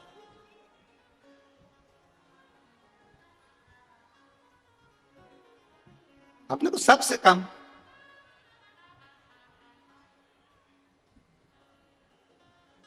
कभी ना। इंद्र के सामने बैठे हुए राजा विक्रमादित्य, शंकर के भक्त राजा विक्रमादित्य से कहा गया कि उर्वशी और रंभा में बताओ कौन का नृत्य अच्छा है। राजा विक्रमादित्य ने सोचा, मैंने सोचा नहीं था ये निर्णय देना पड़ेगा मुझे नहीं लगता मुझे निर्णय देना पड़े, ये श्रेष्ठ नहीं है। देवलोक में इतने देवता बैठे हैं, निर्णय वो दे, मैं काय को निर्णय दूं? पर बैठ गए, ठीक है। पर मेरी एक शर्त है। क्या? उर्वशी और रंभा के हाथ में फूल का गुलदस्ता दूंगा, वो गुलदस्ता एकदम सीधा रहना चाहिए, आड़ा टेढ़ा नहीं होना चाहिए। दोनों नृत्य करते समय गुलदस्ते का ध्यान रखा। राजा विक्रमादित्य ने दोनों को गुलदस्ते दे दिए। गुलदस्ता दिया, देने से पहले राजा विक्रमादित्य शिव जी का स्मरण कर रहे थे कि इनकी परीक्षा, इन दोनों में सर्वश्रेष्ठ नृत्य किसने करा, इसका निर्णय कोई नहीं दे सकता, इसका निर्णय देवाधिदेव महादेव दे सकते। क्यों? शंकर भगवान नटराज हैं। निर्णय देने में अगर कोई नटराज नृत्य का निर्णय देगा तो वो देवाधिदेव महादेव देगा, दूसरा कोई निर्णय नहीं दे सकता। तो निर्णय शिव देंगे। अब राजा विक्रमादित्य ने हाथ जोड़कर भगवान शिव से प्रार्थना करी कि निर्णय मैं नहीं दूंगा, आप दो। नेत्र बंद ही करे थे और बंद करते से ही राजा विक्रमादित्य ने क्या देखा कि आज शंकर जी का चेहरा नजर नहीं आ रहा, उसकी जगह मुझे बिच्छू नजर, बिच्छू दिख रहे हैं, शिव का चेहरा नहीं दिख रहा। जो भगवान शंकर के कानों में बिच्छू पड़ा रहता था वो बिच्छू आज मुझे दिखा, शिव का चेहरा नहीं दिख रहा। विक्रमादित्य ने स्मरण किया, फूल के गुच्छों को वापस लिया, दोनों को दे दिया। ये फूल का जो गुच्छा है, ये फूल का जो गुलदस्ता है, ये टेढ़ा नहीं होना चाहिए, नाचो। उर्वशी रंभा दोनों नाचने लगे। दोनों ने नृत्य किया। रंभा के नाचते नाचते नाचते नाचते रंभा के हाथ में बिच्छू ने काट लिया। राजा विक्रमादित्य ने क्या करा कि वो बिच्छू जो दिखे थे, उस बिच्छू में से 2 बिच्छू एक उर्वशी के गुलदस्ते में डाल दिए थे और एक रंभा के गुलदस्ते में डाल दिए। उर्वशी के फूल के गुच्छ में भी बिच्छू था और रंभा के फूल के गुच्छ में भी बिच्छू था। दोनों नाच रही। रंभा के नाचते नाचते बिच्छू ने रंभा के हाथ में काटा। काटते से रंभा ने गुलदस्ता फेंका और नाचना बंद कर दिया। पर उर्वशी नाचती रही, नाचती रही, नाचती रही। निर्णय देने की घड़ी आई। शिव का स्मरण कर कर राजा विक्रमादित्य ने निर्णय दे दिया कि उर्वशी अच्छा नृत्य करती है। क्या सबूत है, क्या प्रमाण है कि उर्वशी अच्छा नृत्य करती है? राजा विक्रमादित्य ने कहा, मैंने दोनों के फूल के गुच्छे में बिच्छू डाल दिए थे। नृत्य करते करते उर्वशी के हाथ में जो गुलदस्ता था, उसके बिच्छू को नृत्य में इतना आनंद आ गया था कि बिच्छू भी सो गया था। उसने उर्वशी को डसा नहीं और रंभा ऐसी नाच रही थी कि बिच्छू ने उसको डस लिया। बिच्छू ने डस। ये तो शिव की महिमा थी, शंकर की करुणा थी। विक्रमादित्य को नीचे दिखाने वाले इंद्र की सिंहासन खसक गया। इंद्र उठकर खड़े हो गए। वहीं पर देवादिदेव महादेव आकर खड़े हो गए। इंद्र, अच्छी बात नहीं है किसी की परीक्षा लेना। परीक्षा लेने का हक तुम्हारा नहीं है। किसी की परीक्षा लेना ये उत्तम नहीं। और अगर आपने राजा विक्रमादित्य की परीक्षा ली तो आपको कुछ देना पड़ेगा। भगवान देवादिदेव महादेव वहां खड़े होकर खुद कहते तुम्हें देना पड़ेगा। भगवान शंकर ने जैसे ही कहा तो विक्रमादित्य के लिए इंद्र ने कहा, क्या दूं मैं, क्या दूं? शंकर भगवान ने इशारा करा। 32 परियों का जो सिंहासन तुम्हारे पास में है, जो कुबेर ने तुमको दिया था, वो 32 परियों का सिंहासन आप राजा विक्रमादित्य को दे दीजिए। राजा विक्रमादित्य को वो सिंहासन दे दीजिए। राजा विक्रमादित्य को वो सिंहासन मिला जिस सिंहासन पर बैठकर राजा विक्रमादित्य निर्णय दिया करते थे। शिव प्रसन्न। सिंहासन पर बैठने से पहले राजा विक्रमादित्य का नियम था कि शंकर की स्तुति करना, शिव पे चढ़े हुए जल का स्पर्श अपने सिंहासन को कर। हम कई बार आप लोगों से कह चुके हैं, कई बार आप लोगों से वर्णन कर चुके हैं कि आप जब भी शंकर भगवान को जल चढ़ाने के लिए जाओ, शिव जी पर जल समर्पित करने के लिए जाओ, तो उसमें से थोड़ा सा जल लेकर आया करो। उस जल को जहां अपनी दुकान हो, गादी हो, सिंहासन हो, द्वार हो, अपने घर में जहां तुम्हें मौका मिल जाए उस जल को थोड़ा छीटा। क्यों? उसका फल क्या होता है कि हम अगर कुछ गलत करने भी जा रहे हैं तो शंकर का छीटा हुआ जल हमको अच्छे मार्ग की ओर भेज देता और हमारे निर्णय को प्रशस्त कर। प्रशस्त केवल एक पत्र है, देखिए।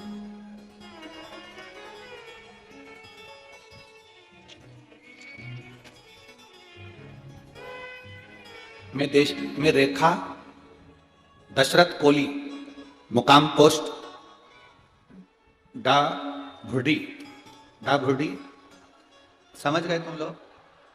ठीक है। मुकाम पोस्ट डाभुडी, तहसील यावल, जिला जलगांव, महाराष्ट्र। मेरा मोबाइल नंबर ये है। कहीं बैठे हो तो हाथ हिला सकते हैं। अगर कहीं बैठे हो तो अपना हाथ हिला सकते हैं। मैं रेखा दशरथ कोली, मुकाम पोस्ट डाभुडी, तहसील यावल, जिला जलगांव, महाराष्ट्र। मेरा मोबाइल नंबर ये है। मेरा लड़का कुमार आकाश दशरथ कोली, उम्र 13 साल है, जिसका फोटो में लगा रही हूं। मेरे बेटे की उम्र 13 साल है गुरुदेव। 6 जून 2021 को उसके गाल पे छोटी सी गठान हो गई थी। हम उस डॉक्टर को दिखाए, जलगांव में दिखाने के लिए आए। डॉक्टर ने बोला गठान निकालना पड़ेगी और चेक करने के लिए रिपोर्ट जाएगी। उसके गाल की गठान को निकाला गया, जांच करने के लिए मुंबई भेजा गया, जिसमें कैंसर निकला। मेरा 13 साल का लड़का गुरुदेव, जब कैंसर की रिपोर्ट सुनी तो हम सब रोने लगे। मेरा बेटा भोजन करना बंद कर दिया, रोता रहता, कहता मां अब मैं मर जाऊंगा क्योंकि मुझे कैंसर बीमारी हो गई। मां अब मैं जिंदा नहीं रहूंगा।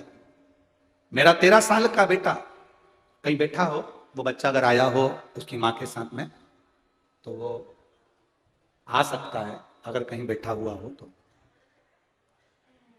माँ, मैं मर जाऊंगा, अब मैं बचूंगा नहीं क्योंकि मुझे कैंसर हो गया। गुरुदेव, बेटे ने खाना पीना सब बंद कर दिया, रोता रहता बस। अब करें तो करें क्या? कैंसर जैसी बीमारी। हम मुंबई के कल्याण कैंसर सेंटर बाप गांव पहुंच गए। वहां हमने उसको डॉक्टर को दिखाया, कैंसर था, ज्यादा था, डॉक्टर के हिसाब से उसको कीमो होना थे, रेडिएशन करवाया। डॉक्टर ने कहा ये वापिस पलट कर मर सकता, इसको फेल बहुत गया है, इसका कंट्रोल करना मुश्किल है। हम वहां से आ गए। तब मेरी सहेली ने बताया कि शिव महापुराण की कथा आती है टीवी पर, कभी 1 बजे आती, कभी 2 बजे आती। बेटे से कहे कि वो आसन लगाकर कथा सुने, शिव जी को 1 लोटा जल चढ़ाना प्रारंभ करे। मेरे बेटे ने आसन लगाकर कथा सुनी, इसका मन इतना कथा में रम गया कि वो कथा को दिल से सुनने लगा। 1 लोटा जल खुद शिव जी को चढ़ाकर पीने लगा और बेलपत्री खाने लगा। मैं बाबा का क्या गुणगान करूं। 7 दिन के बाद उसकी दूसरी जांच मुंबई में होना थी। जब हम जांच कराने के लिए गए तो डॉक्टर ने कहा इसकी रिपोर्ट नील आ गई है, ठीक हो गया। ठीक है, शिव तत्व इसी को कहा। रेखा दशरथ कोहली, मुकाम पोस्ट डाबोडी, तहसील यावल, जिला जलगांव, महाराष्ट्र। मेरा बेटा आकाश दशरथ। अब ठीक है, शिव तत्व ओघड़ी है शंभु, त्रिकालदर्शी, कैलाशी, अविनाशी शंकर। आप जिस भाव से, आप जिस दिल से, आप जिस हृदय से, जिस चित्त से शिव का भजन करते हो, शंकर को भजते हो, उसको स्मरण करते हो, वो तुम्हारे सम्मुख में आता है, तुम्हारे सामने खड़ा हो जाता है।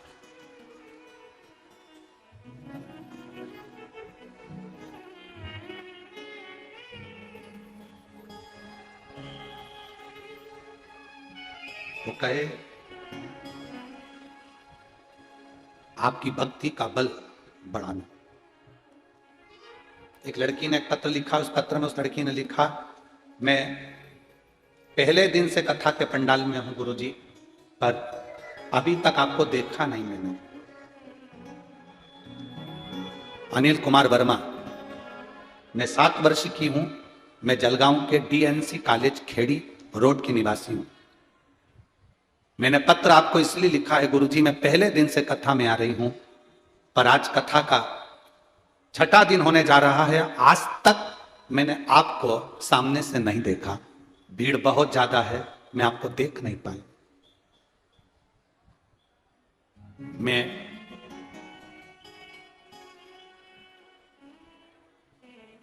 अनिल कुमार वर्मा 7 वर्ष के हैं, मैं उसको कहना चाहूंगा, बेटा आप कथा के पंडाल तक पहुंच गए, शंकर भगवान की कथा को आपने दिल से सुन लिया, स्मरण कर लिया।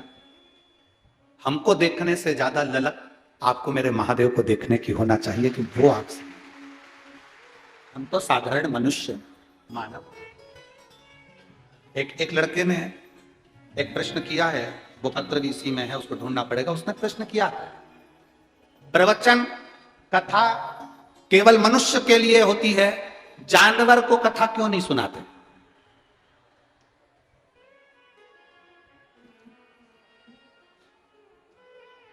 जलगांव के लोग हैं, अच्छा प्रश्न किया।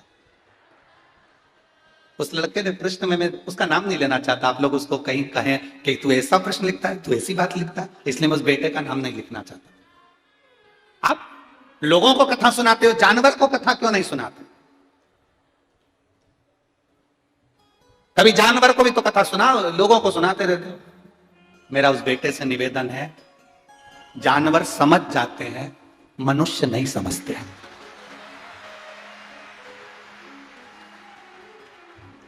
तुम्हारे यहां भी जानवर हो ना, कुत्ता भी हो ना, तो उसको डांट दो एक बार डंडा से, वहीं बैठेगा।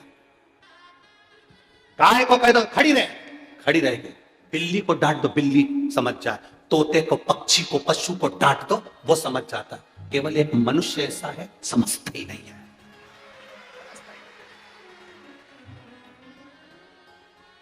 मनुष्य से कहो मदिरा मत पीना, दारू का नशा मत करना, समझेगा? वो तो जानवर से। जो लड़के ने प्रश्न करा है कि आप जानवर को कथा क्यों नहीं सुनाते, तो मेरा निवेदन है, जानवर समझता है, मनुष्य नहीं समझता। उससे कहो यहां गंदगी मत करना, वो करेगा ही। उससे कहो यहां बाथरूम मत करना, वो करेगा ही। उससे कहो गुटखा मत खाना, खाएगा ही। उससे कहो दारू मत पीना, पिएगा ही। उसको कहो गलत काम मत करना, जुआ मत खेलना, खेलेगा। उससे कहो किसी स्त्री को, किसी नारी को गलत दृष्टि से मत देखना, वो देखेगा ही। उसको समझाओ, वो नहीं समझेगा। किसी को तो जानवर समझता है, इसलिए उसको कथा की जरूरत नहीं पड़ती। तुम नहीं समझते, इसलिए जरूरत पड़ती। समझता। शेर को घास दोगे खाएगा, जम के बोलो जल्दी से। शेर को घास दोगे खाएगा, गाय को मांस दोगे खाएगी नहीं। शेर घास नहीं खाता, गौ माता मांस नहीं खाती। दोनों ने संकल्प लिया है कि मर जाऊंगा पर घास नहीं खाऊंगा, गलत चीज नहीं खाऊंगी। केवल एक इंसान ऐसा है कि इसको भूख लगे तो क्या क्या निपटा जाए इसका ठिकाना ही नहीं है। क्या ठिकाना? अरे कभी भोजन खा जाता है, कभी मांसाहार कर जाता है, वक्त पड़ने पर महाराज की खोपड़िया भी खा जाता है। उसका क्या भरोसा, क्या उसका? कह दिया आप जानवर को कथा क्यों? जानवर समझता है, इंसान नहीं समझता। उसको समझा समझा कर लोग थक जाते हैं। निंदा मत करना, बुराई मत करना, गलत जगह मत जाना।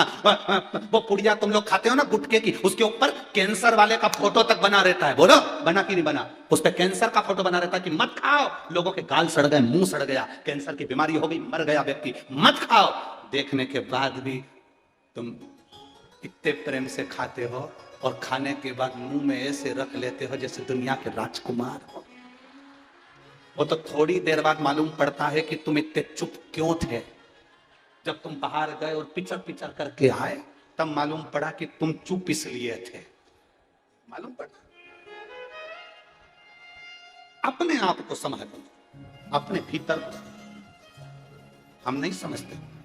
सास बहू को कितना समझाती है, बेटा सब तेरा, पूरा परिवार तेरा, तू अच्छे से व्यवहार कर, अच्छे से रहे, समझे? तब तो लोग सास को समझाते हैं, माँ तुम मत बोला करो, बुढ़ापा आ गया ना, चुप रहा करो, जो हो रहा हो तो तुम तो अपनी 2 रोटी खाओ, चैन से रहो। पर वो समझे? बेटा बाप को समझाए, बाप बेटे को समझाए, वो समझे?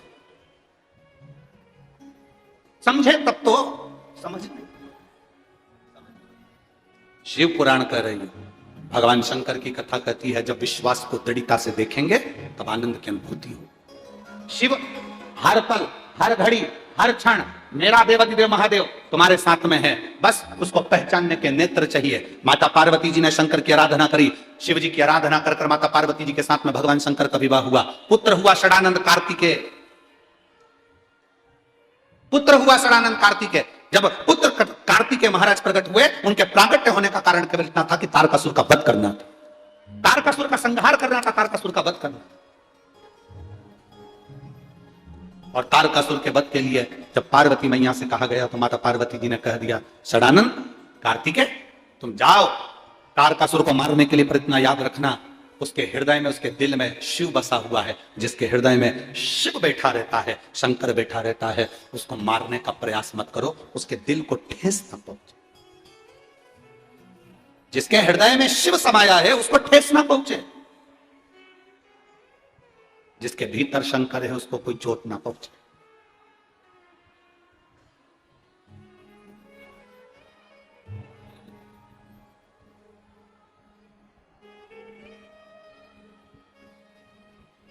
सबका दिल दुखा दो, पर शिव की आराधना करने वाले का कभी दिल मत दुखाओ, कभी मत दुखाओ, कभी। शिव भक्ति करने वाला आपको पलट कर जवाब नहीं देगा, पर उसका जवाब उसका महादेव देगा। वो नहीं देगा पर महादेव उसका जवाब देता है। जो शंकर को रोम रोम में बिठा लिया, जो शिव को अपने एक एक अंश अंश में जिसने शिव को बिठा लिया, उसका जवाब कितना। समय आया, तारकासुर के प्राण छूट गए। तारकासुर के 3 बेटे थे, तारकाक्ष, विदुम्माली, कमलाक्ष, 3। शिव जी ने देवताओं को पशु बनाकर स्वयं पशुपति बनकर तारकासुर के 3 पुत्रों का संहार कर, 3 पुत्रों का। शिव जी का नाम पशुपति नाथ। क्या नाम पड़ा? पशुपति। दुनिया के लोग पहले पशुपति व्रत को नहीं जानते थे। जानते थे क्या जी? जम के बोलो जरा, जानते थे पशुपति व्रत कैसा होता है? पशुपति व्रत का महत्व क्या होता है? पशुपति व्रत की महत्वता क्या है? पशुपति व्रत की क्या कोई कहानी है, कोई कथा है? कुछ नहीं। कोई तुमसे कहे कि पशुपति व्रत की कथा पढ़ना चाहिए, पशुपति व्रत की कहानी पढ़ना चाहिए, सब झूठ। कोई तुमसे कहे कि पशुपति व्रत में केवल शाम को भोजन करो तो मीठा ही मीठा खाओ, सब झूठ। पशुपति व्रत का विधान, पशुपति व्रत 5 व्रत होते हैं सोमवार के, आप उसको किसी भी सोमवार से चालू कर सकते हो। व्रत करने का नियम यह है कि एक थाली पूजन की लगा लो, उस थाली में पूजन का सामान रखकर सुबह के समय बाबा का अभिषेक पूजन कर दो। जिस मंदिर में आप पहला सोमवार का व्रत करेंगे, 5 सोमवार आपको उसी मंदिर में करना। मंदिर नहीं बदलना कि यह कर लिया वहां कर लिया, मंदिर। पूजन की थाली को जो लगा कर लेकर गए हो उससे पूजन कर कर वापिस लिया, उसको ढक कर रख दो। शाम के समय पर फिर वही पूजन की थाली वापिस लेकर वापिस उसमें 6 दिए प्रसाद एक पात्र में लेकर जाओ। 3 हिस्से करने के लिए कोई सामग्री लेकर, दोना है, कागज है, प्लेट है, जिसमें आप 3 हिस्से प्रसाद लेकर ले जाओ। मंदिर में जाकर प्रसाद के सबसे पहले 3 हिस्से करिए, फिर 6 दियों को जमीन पर रख दो। कितने दिए? 6 दिए में से 5 दिए जला दीजिए, प्रज्वलित कर दो। 1 दिया मत जलाना। जब पूजन हो जाए, तुम्हारी महादेव की आराधना हो जाए, अर्चना हो जाए, सब कुछ करने के बाद में जो बिना जला हुआ दिया है उसको उठाकर थाली में रख लो। प्रसाद का एक हिस्सा उठाकर थाली में रख लो। बाबा से प्रार्थना करो, बाबा आज मेरा पहला व्रत है, आप इसको स्वीकार करना, मेरा ये कार्य है, सफल करना। विनती कर कर बाबा के मंदिर से निकलो, अपने घर के दरवाजे पर अंदर प्रवेश करो, सीधे हाथ की ओर बैठ जाओ, अपने घर की ओर मुख कर कर सीधे हाथ की ओर बैठकर दिया जला दो। दिया जलाकर अंदर प्रवेश कर जाओ। एक समय भोजन करना है इस व्रत में। एक समय तुम फलाहार करो, फल खाओ, जो तुम्हें खाना है फलाहार में वो पाओ, पर एक समय भोजन कब? जब तुम शाम का पूजन कर कर आओ और प्रसाद का एक हिस्सा लेकर आओ। भोजन करने के पहले जो तुम मीठे का भोग बनाकर ले गई थी उस प्रसाद का हिस्सा पहले खाओ, उसके बाद में फिर भोजन करो। बीच में रजोधर्मा जाए, रजस्वला हो जाए या कोई कहीं जाना आना पड़ जाए तो व्रत को छोड़ दो, अगला व्रत करो, पर गिनती के केवल 5 कर दो। बीच में कहीं चले गए 2 हफ्ते के लिए, 3 हफ्ते के लिए, 1 महीने के लिए, चले जाओ, मना नहीं, वापिस आना फिर कर लो, पर व्रत की गिनती 5 ही होना चाहिए। 5वां व्रत जब तक पूर्ण हो, बाबा को वही 6 दिए, श्रीफल, भेंट, कुछ 108, चाहे तो फूल की पंखड़ी ले जाएं, चावल का दाना ले जाएं, मूंग ले जाएं, या जो चीज आपसे बन जाए 108, बेलपत्र वगैरह वो ले जाएं। बाबा को वही प्रसाद के 3 हिस्से कर कर, दिए रखकर, बाबा को पूजन कर कर, 108 सामग्री जो लेकर गए हो बाबा को श्री शिवाय नमस्तुभ्यम कहकर समर्पित कर। वापिस प्रसाद का एक हिस्सा, एक दिया बिना जला लेकर आए, नारियल भेंट बाबा को समर्पित कर कर कहें, बाबा आज मेरा 5वां व्रत पूर्ण हुआ, आप इसे स्वीकार करना।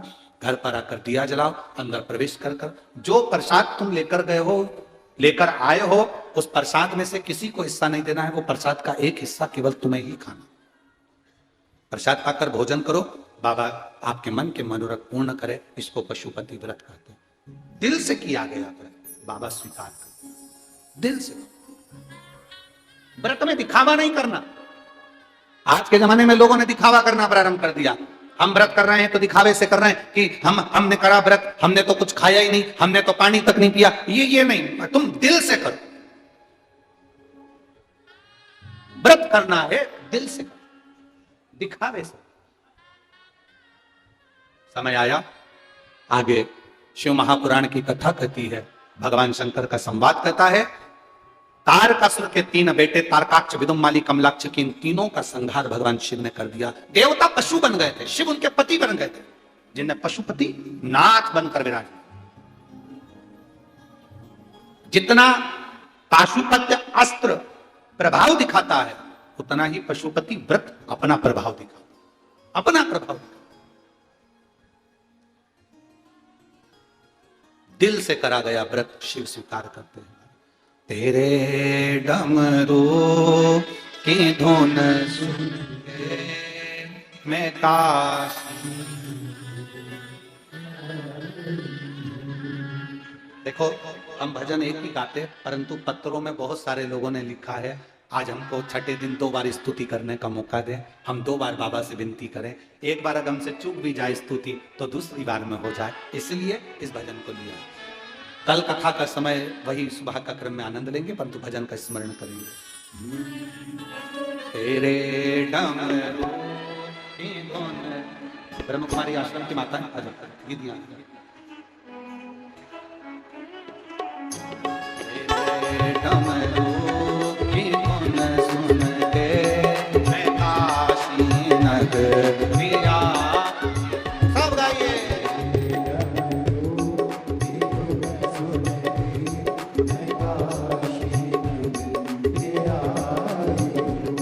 मैं काशी नगरिया हूँ, मैं काशी नगरिया हूँ, मैं काशी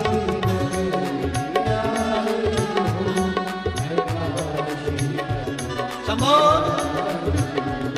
मैं काशी नगरिया हूँ, मैं काशी नगरिया हूँ, मैं काशी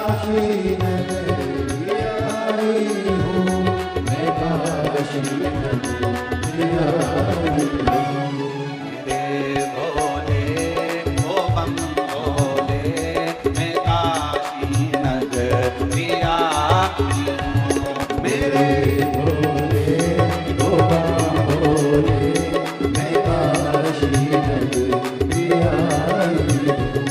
तेरे डमरू की धुन सुन के मैं काशी नगरिया हूँ, तेरे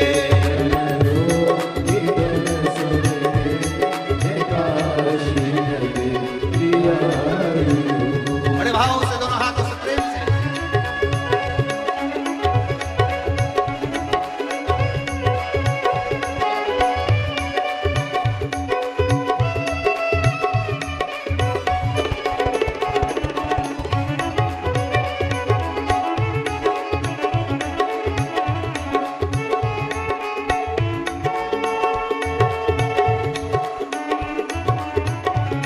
पीछे वाले भी बड़े भावों से दोनों हाथों से।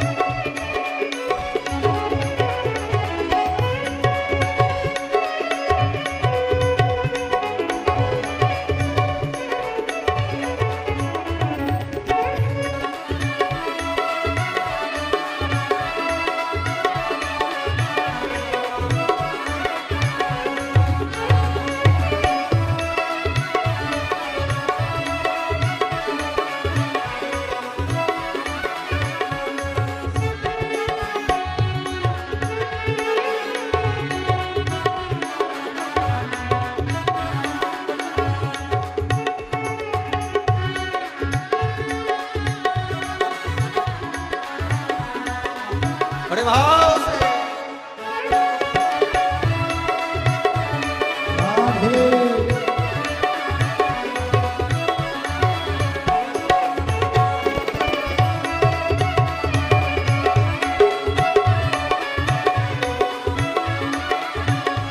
सुना है हमने ओ भोले, तेरी काशी में गंगा है। सुना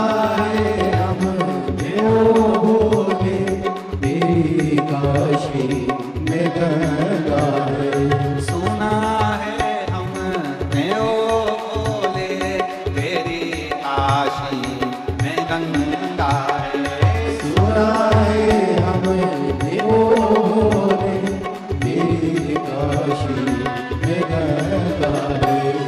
उसी गंगा को नहा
नगरी आई, मैं काशी नगरी आई। हार शीघ्र अपनी जगह बैठकर बाबा से प्रार्थना दिल से जल्दी जल्दी बैठ जाएं और बाबा से अपने हृदय से आनंद के साथ में प्रार्थना करेंगे, भाव से बाबा से निवेदन करेंगे। जितने लोग आस्था चैनल पर सुन रहे हैं, फेसबुक यूट्यूब पर सुन रहे हैं, जितने पंडाल में, पंडाल के बाहर, जहां गाड़ी घोड़ा जहां पर बैठे हो, सब जगह बैठकर दिल से बाबा से प्रार्थना करिए। आपकी बात महादेव तक पहुंचे, आपका दुख कटे, बाबा से प्रार्थना बड़े भाव के साथ में करें। श्री शिवाय नमस्तु, श्री शिवाय नमस्तु, श्री शिवाय नमस्तु,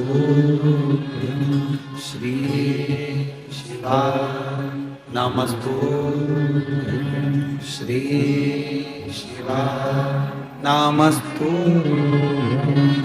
भोला सब दुख काटो, ओ भोला सब दुख काटो, शिव शंकर जपो तेरी माला, भोले बाबा जपो तेरी माला, भोला सब दुख काटो, ओ भोला सब दुख काटो। वैश है मंगलकारी, वैश है मंगलकारी, शमशान वासी शमशान वासी, ओ भोला सब दुख काटो, ओ भोला सब दुख काटो। शिव कथा कर रही है, भगवान शंकर का पवित्र चित्र धरा है, भगवान पशुपतिनाथ बनकर विराजमान हुए। सुंदर आनंद में समुद्र मंथन में से भगवान के लिए विष निकला, भगवान विष धारण करे, देवताओं को अमृत दिया। ऐसे मेरे देवी अधिदेव महादेव, अमृत पीने वाला देव कहलाता है, जो विष पीता है वो महादेव कहलाता है। शिव तत्व की प्राप्ति, शंकर का आनंद सबको देने में, लेने में जो सुख नहीं वो देने में सुख है। समय आया, भगवान श्री गणेश जी महाराज का मंगल विवाह रिद्धि सिद्धि के साथ हो रहा है। पधार रहे हैं गणेश जी, जोरदार ताली बजाएं। कल सुबह कथा का समय 8 बजे से 11 बजे तक रहेगा। खूब प्रेम से, कल विराम दिवस की कथा है, बाबा से प्रार्थना करना। कहते हैं मेहमान जाते जाते कुछ देकर जाते हैं, मेरा भोले बाबा भी जाते जाते तुम्हारी झोलियां भर कर जाए, यही बाबा से प्रार्थना। रिद्धि सिद्धि गणेश जी के गले में जयमाला पहना रही है, जोरदार ताली बजाएं।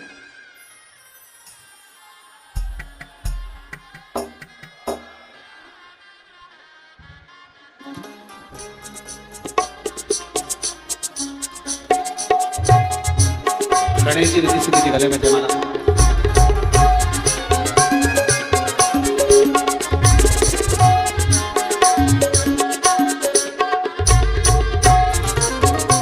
कथा का समय सुबह 8 बजे से 11 बजे तक रहेगा। सब लोग आनंद से कथा का श्रवण करेंगे। 16 तारीख से 20 तारीख तक 1 बजे से 4 बजे तक अमरावती माँ अम्बा अम्बेश्वर शिव महापुराण की कथा होगी, जिसका लाभ 5 दिन तक अपन सब श्रवण करेंगे और अपने जीवन को सार्थक करेंगे। कुछ सूचनाएं आशीष जी दे रहे हैं, उसके बाद में आरती का क्रम होगा। भाव भक्ति से 25 दिसंबर से 31 दिसंबर तक पंढरपुर की पवित्र भूमि पर शिव महापुराण की कथा होगी। उसके बाद में 4 जनवरी से 2024 में 4 जनवरी से भटिंडा पंजाब में शिव महापुराण की कथा खेल मैदान में होगी।